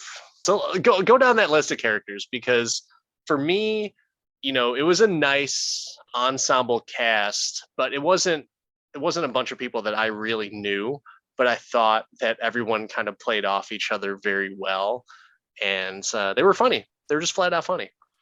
They were. I agree. You were talking about the cast. Yeah. I mean, I really don't know anyone else in this cast, but that's the best part. I love the fact, that as they run into each other, and it's just like a carbon copy of themselves as they go separate ways. It was super Scooby-Doo. It was super awesome. Scooby-Doo when they run into Shaun's friend, that they have almost the exact, it's a super Scooby-Doo moment. And I think that was on purpose. It's such a witty movie. Mm-hmm. It's just the degree of wittiness as they do everything. It's just oh my gosh. I kind of want to just jump right into the music, because it has to do with one of my favorite scenes. If your favorite scene is my favorite scene, then we agree. I don't think it is. Oh. My favorite. It's a very good scene, but the part where they start to realize that, something's not right with that lady in their backyard, and they just decide to just start throwing shit at her, and then they start breaking out their records. Oh, you're talking about the Batman CD moment. Oh my god, so funny. No, Batman CD. Throw it. Oh man. It's so good. Yeah, and I didn't find it as funny initially when I first saw the movie. I don't even remember that scene. That's why I didn't think it was as funny.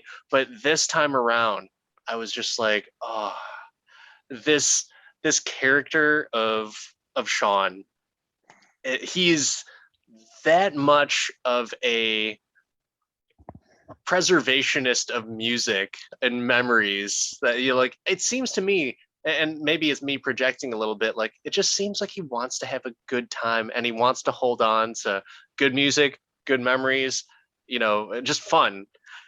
It's just one of those comical things, and they're just fucking throwing records at them. It's like, no, not this one. That one's okay. And the names that they were going over, like Sade and fucking the Batman soundtrack and everything. It's just so The funny. Batman. So to be fair to you, the Batman soundtrack was when they were throwing CDs out of the car. You're Oh, talking that's about the right. record Yeah. album You're right. chucking. That's my bad for confusing it, but that was just as witty. Yeah. As they're going through his visor CD rack, pulling those out. We all had those. Very 2000s. Yeah, for very sure. 2000s. If you were born in the 2000s, you have no fucking clue what we're talking about. But if you were in college in the 2000s, you had two of these, one on each visor. Man, so really quick story. So there was a high school girl that worked for me, and I put on, during closing time, I put on, I think it Closing time? was, gosh, what's this? Tell me Montel it was Jordan. closing time. Oh, Montel Jordan. This is how we do missed it. opportunity. And so, well, no, we did closing time for the customers, so that way they can get the fuck out. Nice. But I played Montel Jordan. This is how we do it, and who doesn't love that song, right? And she starts, or she, did I say sharts? She started singing and dancing along to the song. It's like, oh wow, I'm surprised you know this song because this came out like before you were born. And you know what that bitch said to me? What? She said, I love "Oh classic music. oh, my mom listens to this." Oh man. And I was like, what the fuck? Like, am I that old that Bro, this you know what person? year that This Is How We Do It came out, right? I know. And I had to think about 1995. Oh God, such a good song though. And you know what? It made me feel better. I was like, wait, how old is your mom? And the mom was actually a little bit younger than me. So I was like, oh, okay. I don't feel as bad. That's fine then. Oh man. Just for the record, a few things that are younger than the Montel Jordan song, This Is How We Do It. N64, Oh yeah. Xbox, PlayStation, basically everything. That song came out 12 years before the first iPhone. Oh God. That's how old that song is. Man, that's how old we are. The Chicago Bulls only had four championships. Four championships. When Montel Jordan came When Montel Jordan came online and said, "This is how we do it." Fucking Eminem was living in a trailer park. Snoop Dogg was in his 20s, not Snoop Gramps.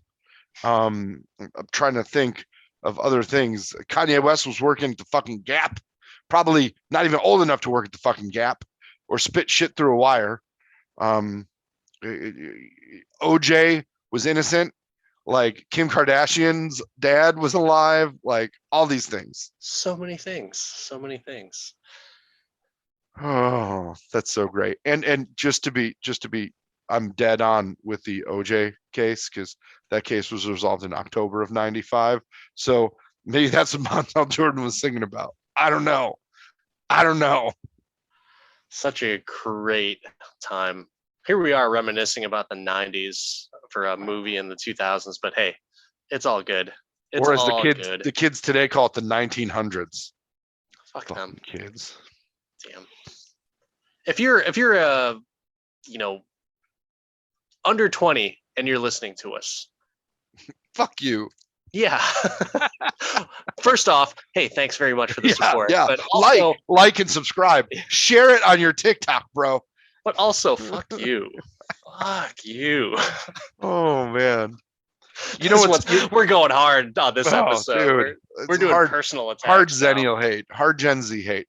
Yeah. I do think that getting us back in the driver's seat behind Shaun and his deadness, I do remember those jobs that I had. It was after the 90s. Those clerk jobs or those college jobs where you just like didn't give a shit. And I remember just walking past shit because I didn't want to be there and just getting the fuck out of places. So I kind of can identify with the funk of Shaun. And I feel like in his life with what was going on, the zombies weren't loud. I don't know if I'd be aware. And I sure as fuck didn't watch the news, especially after 9/11. I'm like, fuck the news. It only brings bad things. Really? I think I stopped watching the news after, like, college is when I stopped watching the news. Yeah. It really was, because the internet was kidding. becoming more prevalent. And so why would you need to watch the news when you could probably see like Yahoo's front page, Dude, I still use Yahoo for my news. Really? It's not slanted because nobody gives a shit about it. I find my news from credible sources, such as Facebook statuses. Oh yes, the wisdom of the internet. I wish that wasn't a thing, but there are a few things like R.I.P. Olivia Newton-John. I found out about that from a Facebook headline. Who, hey, it was. Dude, you know who would have made this movie great? Olivia Newton-John. She made everything great. She did. I will say, as a dual representative, a representative of this podcast, though we did do a Ray Liotta tribute episode in our gangster ranking, respectfully to Olivia Newton-John, we're probably not going to do an Olivia Newton-John episode for the reason that Danny stated, because there's one movie. Yeah. And Grease 1, superior to Grease 2 in every way, and we're done here. Just let it be, Olivia Newton-John, great. John Travolta, weird. But I could actually talk. I would really do some bad Travolta movies. So, man, eventually bad? we're gonna talk about this movie. But speaking of just weird shit, like Travolta, have you taken a look at any Travolta movie premise on like Amazon or Netflix or anything like that? It's almost as comical as like The Hottest Stand-Up Hour. Like every movie that John Travolta's in, you can read the premise and you're almost thinking like, whoever wrote this premise, are they just a troll? Because they really make this movie sound like shit. Every Travolta movie. I mean, there are some good Travolta movies. There are. But a lot of them have the worst of premises. Whoever wrote those knew what they were doing. I need names. Name names. What movies are terrible? Oh God, I can't tell you the names because I'm not because a John you're Travolta. Making shit up. No, hold on. No, I mean, like Gotti was terrible. Saw that. It's not the movie's terrible. I mean, they probably are. Oh, that terrible. Movie was terrible. But the premise written about the movie is terrible. Okay. So you're not an Old Dogs or a Wild Hogs fan? You didn't like him as Edna Turnblad in Hairspray? There's a movie with him and Vince Vaughn. If you read the synopsis of it, it's called Be Cool. It is the sequel to Get Shorty, where he plays movie. Tilly Palmer. That movie, both of those movies are amazing. It's not that movie. It's not Be Cool? No. Because Vince Vaughn in that movie is hilarious, as is a young Dwayne Johnson. Yeah. The Rock is hilarious. I don't think Vince Vaughn in that movie is great. Hold on. I need to look this up. We need to look at an American movie while we're supposed to be talking about a British movie. Yeah, of course. Come on. Domestic Disturbance. In this edge of your seat thriller, John Travolta stars as Frank Morrison. Why do they have to say Frank Morrison? Who the fuck cares what the guy's name is? A man who discovers that his son's new stepfather, Vince Vaughn, is not who he pretends to be. Like, really? I need to know who Frank Morrison is, and they couldn't. Oh God, He's a divorcee, obviously. yeah, it's just so funny, so funny. All right, let me do another. Let me do another one that just seems like maybe I'm just shitting on John Travolta, Maybe. but I find it hilarious. Is it because Terry Polo's in the movie? No, it's not. All right, Trading Paint, starring John Travolta and Shania Twain. A down and out stock car racing legend, John Travolta, is drawn back to the dirt track when his son, an aspiring driver, joins a rival racing team, which sparks an intense and dangerous competition between father and son. Like, I got bored reading that, and it's just so funny that they felt the need to lay it out as that is what the movie's about, and I fell asleep. It's so fucking comical. What's the And year on Trading Paint? 2019. Oh, found it. Found it. Oh, this looks of quality. And let me tell you about my favorite one. All right. How is Shania Twain and Michael Madsen's in this though? And You would Kevin think that it would be Dunn. good. Maybe that's Travolta and Michael Madsen were like, you know what? We never got to do that Vega Brothers movie. Let's join forces for this. Trading Paint. John Travolta stars as a speedboat racing champion. Excuse me. Is this Speed Kills? Yes. Who the fuck is a speedboat racing champion? Didn't you read it? John fucking Travolta. You, gun to your head, name a speedboat racing champion. John Travolta. Speedboat racing champion and multimillionaire. Wow. Those are two wonderful things right there that one people will care about, the other no one gives a shit about. Speedboat racing champion and multimillionaire whose secret life as a drug trafficker lands him in a deadly crossfire between the DEA and the mob. It's I almost, bet you he gets away in a speedboat in this movie. oh my God. I'm sure that this movie is phenomenal. So it's got Kellen Lutz and Tom Sizemore in it, and a bunch of unnotables. I mean, no, well, you've got Catherine Winnick. Matthew Modine. Wait, you're talking about Speed Kills? Yeah, Catherine Winnick. Who is Catherine Winnick? Catherine Winnick is from the TV show Vikings, I think. Exactly. Who is Catherine Winnick? James Remar? Who is James Remar? What? I asked the question. The Warriors? Dexter's dad? This one's a good one though. I think we went, from Montel Jordan to James Remar to John Travolta. I think this was a pretty good detour. I mean, all those people are retro. All those topics are retro, so they fit into the theme of this episode. Absolutely. Retro rewind. But back to the movie at hand. Let's go back to the 2000s. The best part, all that stuff going on the side, the lead character in this movie would not have any idea because he's just in the rut, head down, just going. And I got to ask, if you had that kind of job and that kind of life, would you have noticed the zombies too?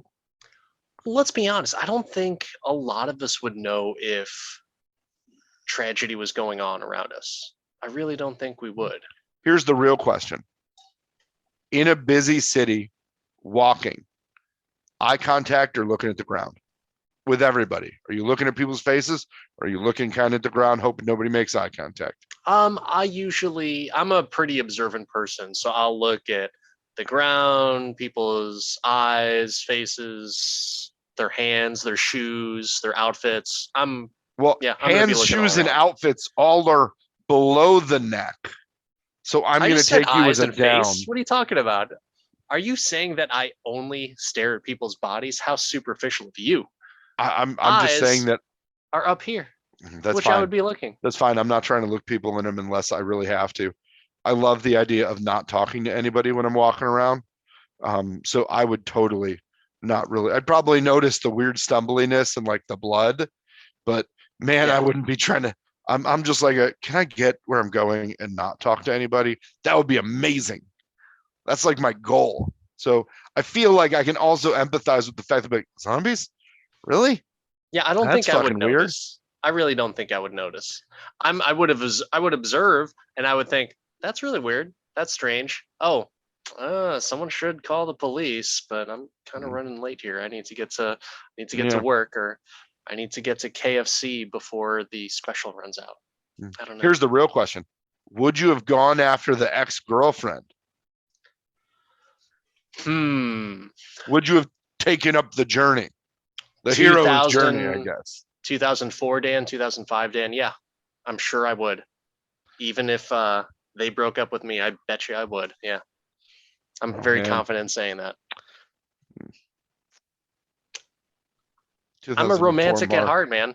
2004 Mark did not have that kind of baggage to drag him down in a zombie apocalypse. So I like that you're Shaun in this situation, I can totally relate and to I him. am Ed. Yeah, I I I can like that definitely I'm Ed. relate. But you know Um, what? It's not. I think they're both likable characters because if you take a look at it, you got two guys that are just loyal to each other, and that's a cool thing, like a bro to have. Like I don't mhm. necessarily. I can't say that I had one of those at every phase of life, right? So I know in like junior high, I had like a core group of guys. And it's like I could call them up. We'd always hang out. High school, a majority of high school, I didn't have that one buddy that I could just Oh, count on. I was totally broed up in '04. Yeah. I was totally broed up in '04, and For it me, was it. college, I Mm, mean, I lived with people and it wasn't even that much. It was just like by default that we would bro up. oh yeah, no, it was good times, good times. Um, but yeah, no, I like that we've taken opposite roles here. That I mean, you know, if my wife was Liz, I'd go get her, right? So if this was 2009 and beyond, then it'd be different. But in 2004, whatever, Yeah. figure that shit out later. Okay. Fair enough. um, here's another question for you. Through all of this journey, you get mom and then Philip, and Philip's kind of a dick. Is Philip's death sad? I didn't think so the first time I saw it. This time, I kind of saw it from a different perspective with me being a dad and having friends and family members in similar situations with having stepchildren, and I have a newfound appreciation and understanding of what they might go through. Now, was he a dick? Sure.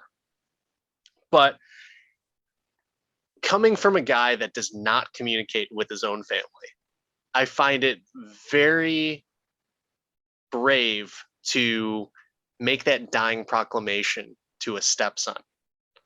He didn't have to. He could have been like, Mhm. you fucking wasted your life.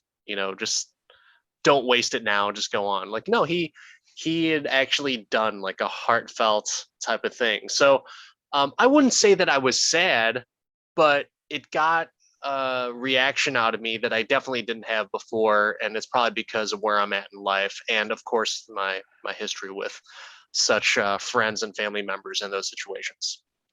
Yeah, no, I get that. I get that. I thought the mom bit was a lot sadder, Oh yeah, for sure. right? Yeah. And that's one where I don't think I could have done what they had to do, right? And taken out mom, maybe just push her out with the rest of the horde.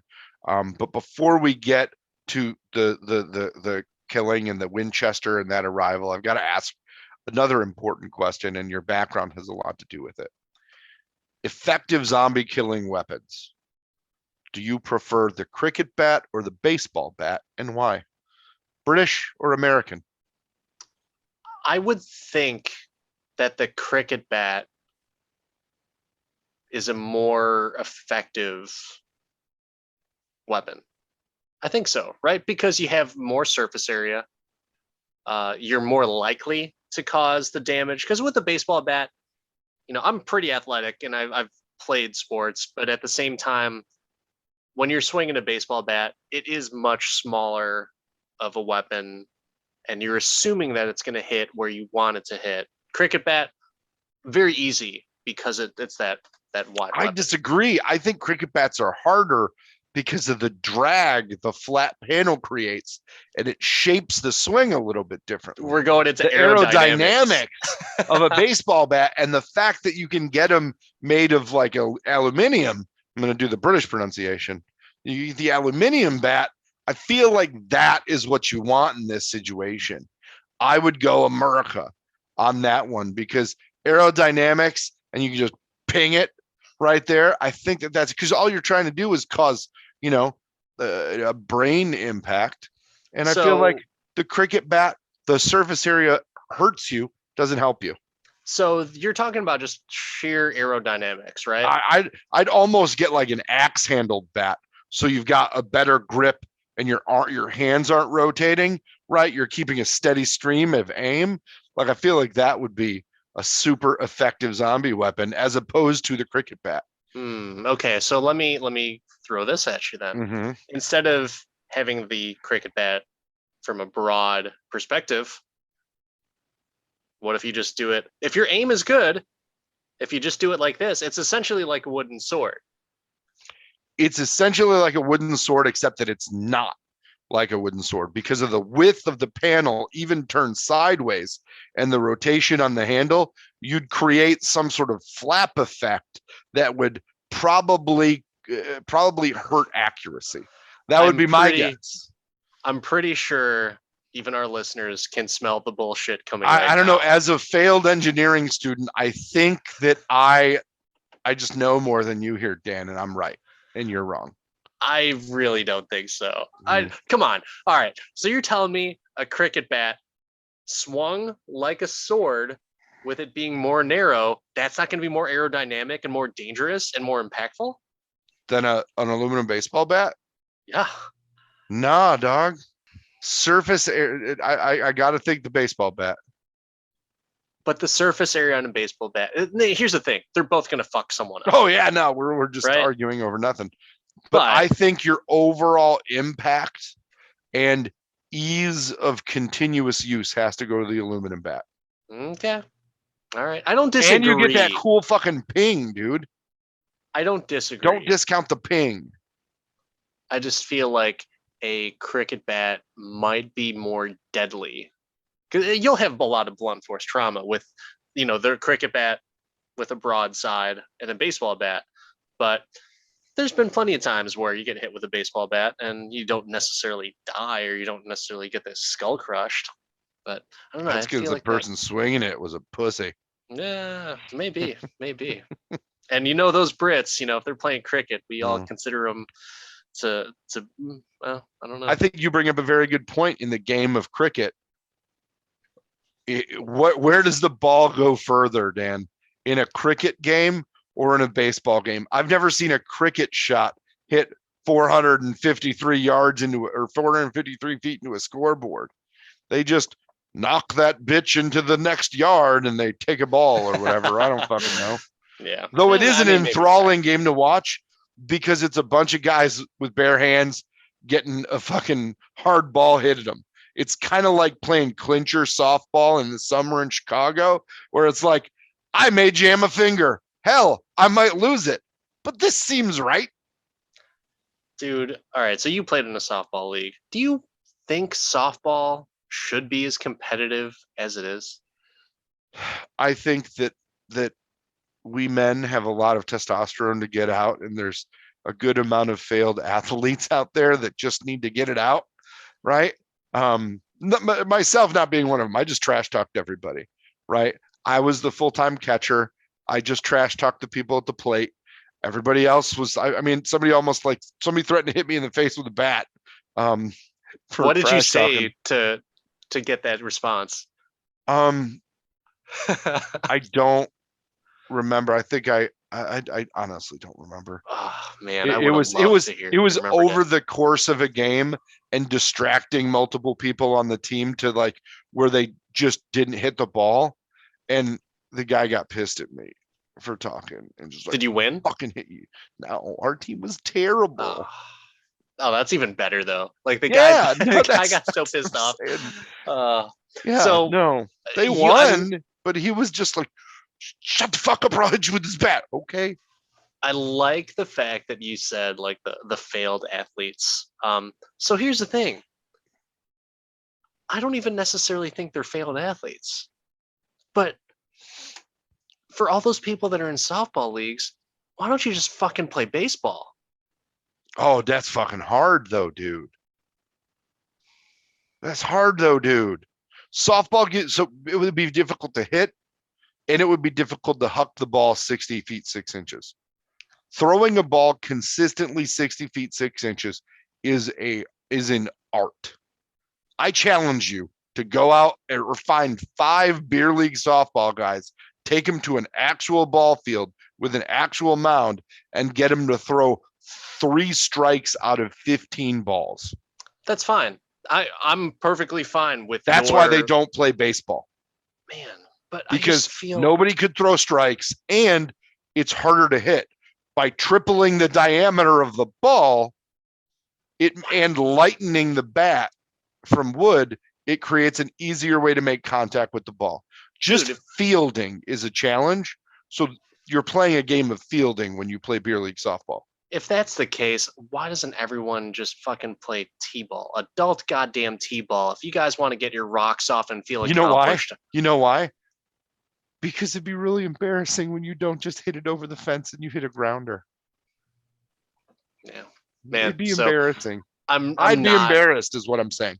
So by the way, I actually like playing softball. I do too. I do not understand the competitiveness, the seriousness. Holy shit, bro! Some of my former coworkers, they play in softball leagues, and they talk about like, yeah, we got a softball game this Sunday. We just got to get to the field early, warm up. Got to pick up some elbow pads. Whatever. Yeah, like, get the bro. fuck out of here, really? I'm with you. I've got some friends that play competitively, and for those of you that don't watch the podcast, I may be a little bit of a bigger dude.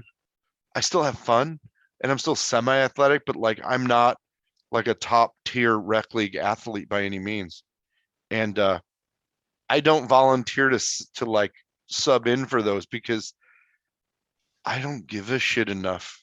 And it's like I'd have fun, but I also would feel like some sort of anxiety around like, oh man, these guys are really into this. Like they're calling out the number of outs and they're in the ready position.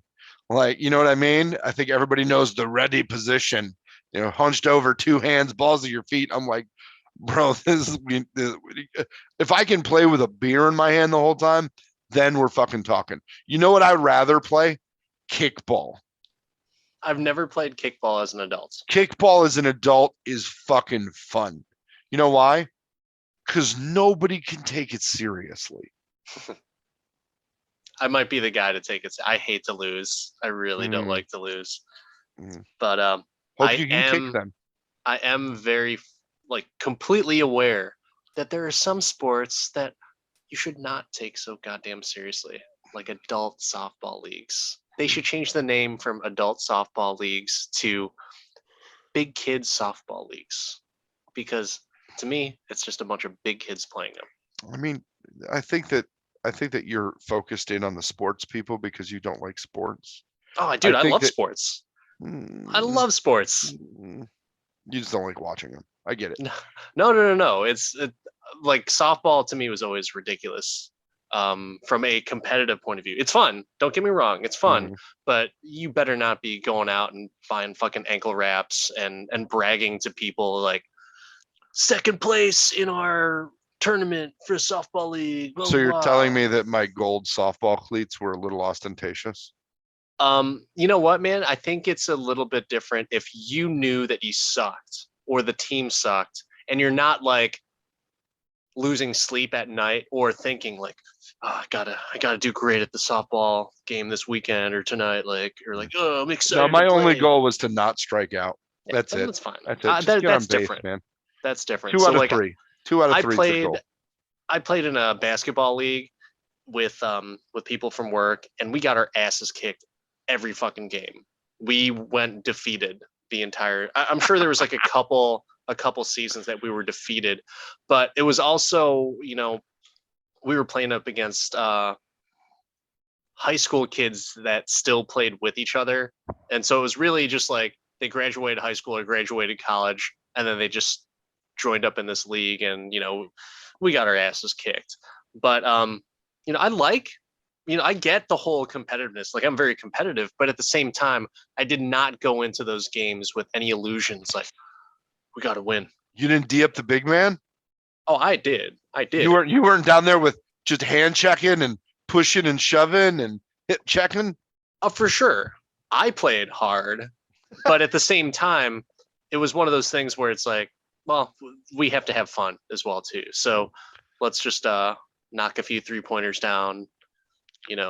Hopefully we'll just not get blown out. Wish we got blown out like a lot of times, but it's funny. The phrases that you use very much apply to this movie, right? That Shaun and Ed were just trying to have some fun. They wanted to knock back a few beers, and they were hoping that the zombie apocalypse would just blow over. When they went to the Winchester, best name for a bar ever. That's the one thing that I feel like British culture has over American culture, hands down. There are maybe 5 bars that I think the names are amazing, and the rest of them all suck. You need some historical, like, oh, this has been here since fucking 1880s. Like, let's go to that bar. Does that make it better though? I think it does. Yeah. Okay. I'm just curious. I was never I feel like the pub experience is way better than the bar experience. Nobody wants to go to somebody's place called like Fatty's or Molly's. They want to go to some place, they want to go to the Winchester, or they want to go to I don't even know. I don't have a good name. I just know that Fatty's and Molly's suck. And Molly's isn't around anymore. Oh. So for all those that are listening at Northern Illinois, Molly's is not around. But you can get prescription drugs there. It's fine. It's fine. Which is kind of ironic in many ways. But please continue. They loved the cocaine at Molly's from many bouncers. I don't know what you're talking about. I don't know what you're talking about. They loved it. They loved it. I really don't know what you're talking about. I really so the Winchester, when you talk about the pub aspects of it, I never really understood why that place was so big to them. I think I would have appreciated a little bit more if you want some context, some flashbacks. Yeah.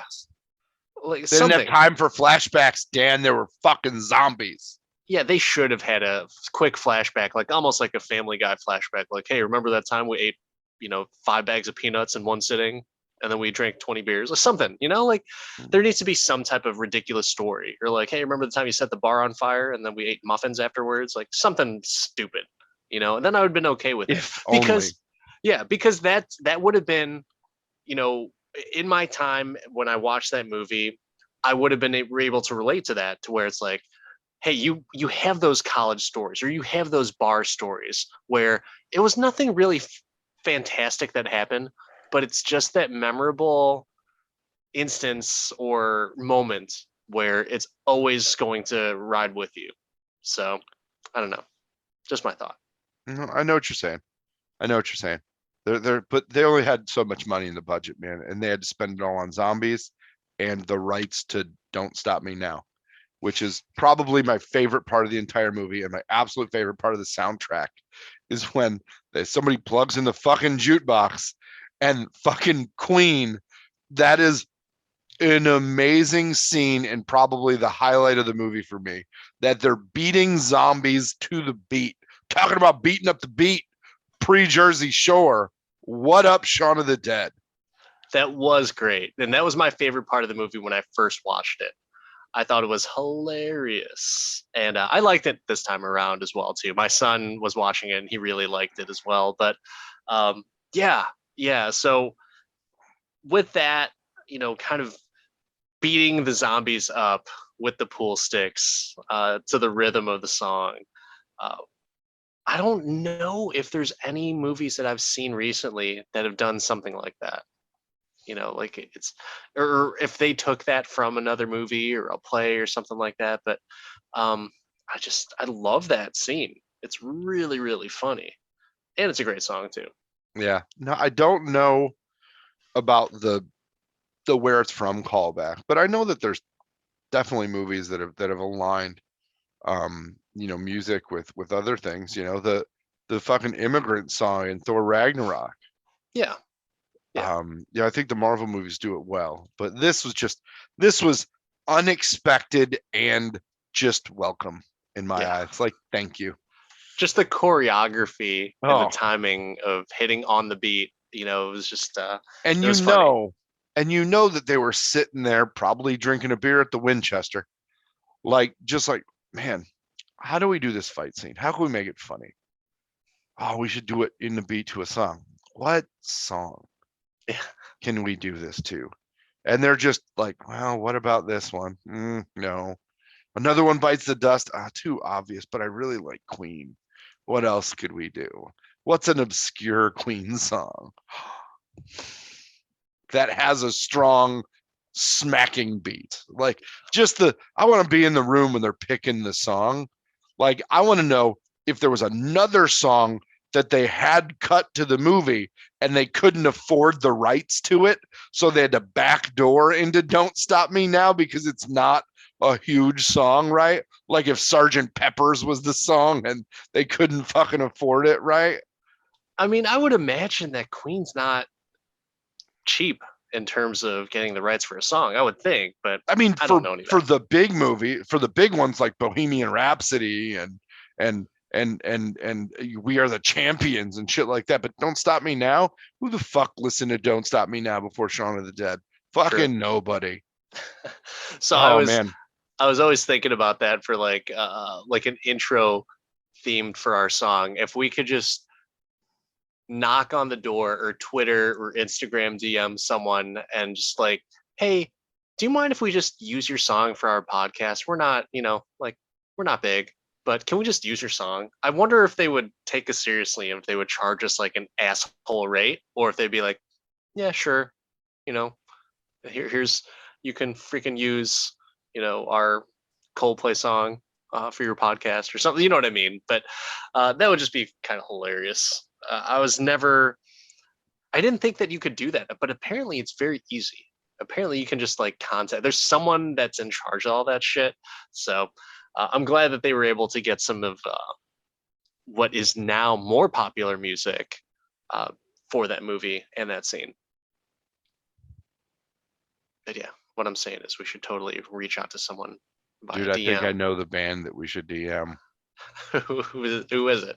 Oh, shout out to Descendants of Erddick, a video game 8-bit metal band that I'm Ooh, a huge fan of. let's do it.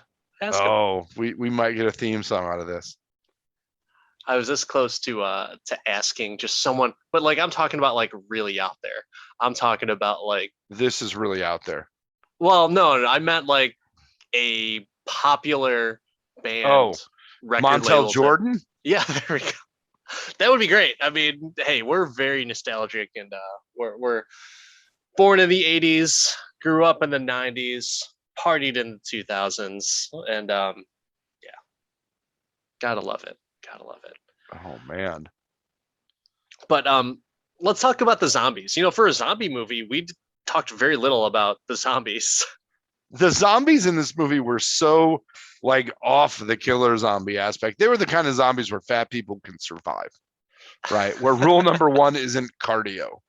Yeah. Because they just kind of around, kind of like society does now. And I love your spin on the zombies being a microcosm for mainstream society, and mainstream society trying to suck in Shaun and Ed into joining them. Join us, live in this bullshit. Yeah, Like, right. I love it. I love it. And they just said, fuck you. I have a cricket bat and some Queen. Let's go. I'm going to the Winchester. So I dig your spin on that. Am I following you correctly? Yeah, no, that's absolutely right. Like, and I'm not saying it's my spin. I just happen to, when I look at movies now, especially movies that I haven't watched in a while, I look at it from a different perspective, because directors, they Maybe because love to you're do that old. type of shit. Like we are, when we're consuming media when we're younger, it's sheer entertainment, right? But it's very not even very three-dimensional. It's at face value. It's like, am I laughing at this? Am I crying at this? Am I excited about this? That's it. It's not even we're trying to point out the cleverness of everything, but directors love to do that stuff. So I'm sure it's very obvious that Edgar Wright wanted to do that, and it makes sense that those parallels are there. But yeah, I mean, for the zombies themselves, it's I like the fact too, and I'm sure it's because of the budget, that it was very simplistic in terms of the makeup, Mm-hmm. that it wasn't Walking Dead zombies, but they did have some interesting effects, like when they shot a hole through Mom, Mm-hmm. and I can't remember whoever the girl zombie was, where they like shoved her through a pole, and there's just like a pole right in the middle of her, or a hole right in the middle of her. It was just kind of funny, and my son was like, "Ew." A couple of times he was just like really grossed out, and even that time where, oh gosh, what's the friend's name, the friend zone guy, David, when Mm-hmm. they're just feasting on David, my wife was like hooting and hollering like, and my son was grossed out by it. And so they did a very good job of having a little bit of shock in the movie, and pretty good effects. And she takes, I think it's, yeah, Diane takes his leg and she starts like beating the zombies with it. It's just funny stuff. So, like, yes, super grossed out scene where the zombies are just feasting on his entrails, and then it goes into the funny part where she's beating the zombies with the severed leg of David.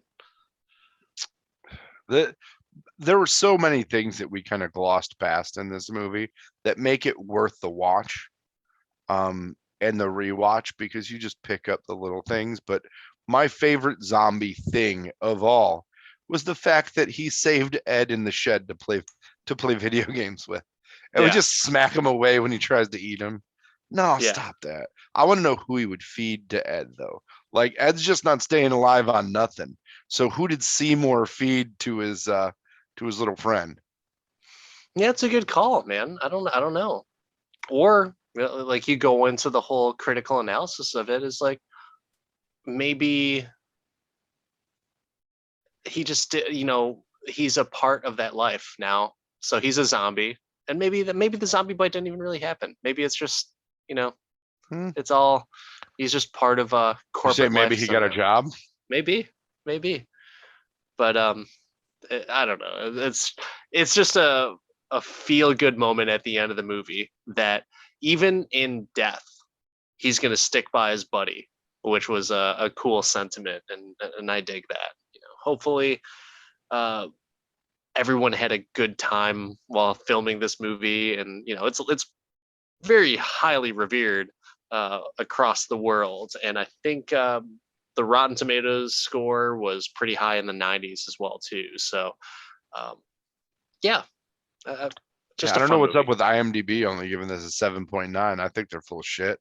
I think this is a great movie. It's It very is. complete. I would have expected like a 8.5 or above for IMDb, and usually they're kind of spot on. But it's the I don't know. Maybe it's just the fact that it is. Actually, no. I couldn't even tell you why. I couldn't even tell you. I couldn't justify it. It's because they Um, suck.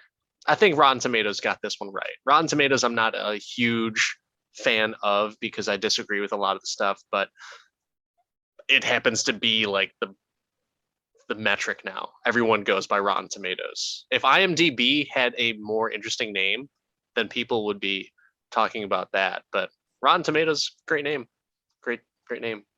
Either certified fresh or certified rotten. It's I could dig that. truth. Truth, truth, truth. So here's the real question. Unless there's something else you think we should get to, gotta ask Shaun of the Dead, can you do this all day? So I'm struggling to give an answer on this because I want to say I can. But to be fair, it's a great movie. I really like the movie. And if I were to say that this compared to our other 2000s movie, Gladiator, which one's better? I think I'm gonna have to say Shaun of the Dead is the better movie. And I did not recommend Gladiator. You didn't. Even though But Gladiator, Oscar-winning film Gladiator. yes. So the way that my personal recommendation and interpretation of if I can do something all day is if it came down to watching a movie multiple times, if I could say, like, oh, I would totally do that, then sure, no problem. But my problem is with this movie is that I wouldn't want it to be watered down. So I don't think that I could do this all day, because if I watched it over and over again, there's going to be a point where I'm not excited about it. I'm not entertained. And yeah, so I think I'm going to have to say that I cannot do this all day. But to go on record, I did like a majority of Gladiator, and I really liked this movie. But I will say that I cannot do this all day. What about you, Mark? Wow. I can do this some days. I love the movie. I think you're true on the dilution portion of it. This isn't like a repetitive movie where there's great monologues and these amazing action scenes. It's mostly campy with a few highlights and a decent soundtrack. This isn't where Gladiators, like if it's on and I'm traveling and it's in a hotel, like I'm watching it all the time. Like one, I don't think this would be on in that instance, right? But I don't think I'm watching this over and over again. It's not one of those movies that, you go to if you're, it's not like, for me at least, it's not a, oh yeah, watching that all the time movie. It's not on my phone. Honestly, of the this director's movies, Hot Fuzz is more rewatchable for me because I think that it's tighter. I would But say, yeah, and you're right. I mean, it's one of those things too. Is like I don't think it's even my favorite Edgar Wright movie. Baby Driver, just because maybe it was all his baby. mm, Um, no pun intended. I don't I like think. him. I don't like him as much without Simon Pegg. Mm, well, that's fair to say. I mean, I Mm, really like Simon Pegg. yeah. He's one of those people that I feel like he can do no wrong, and I'll watch Yeah. anything that he's in. Oh, 100%. 100%. Who else could take the Scotty role? Yeah, Like that was such an iconic original Trek character, probably the most beloved. And I mean, besides Shatner and Spock, whatever, but he was like the funny one. And yeah. I don't think anybody in modern times could do it and like completely get away with it. I think I've just told you a lie though. So Uh-oh. there's some movies, and it's not Simon Pegg's fault, but it's the movie's fault.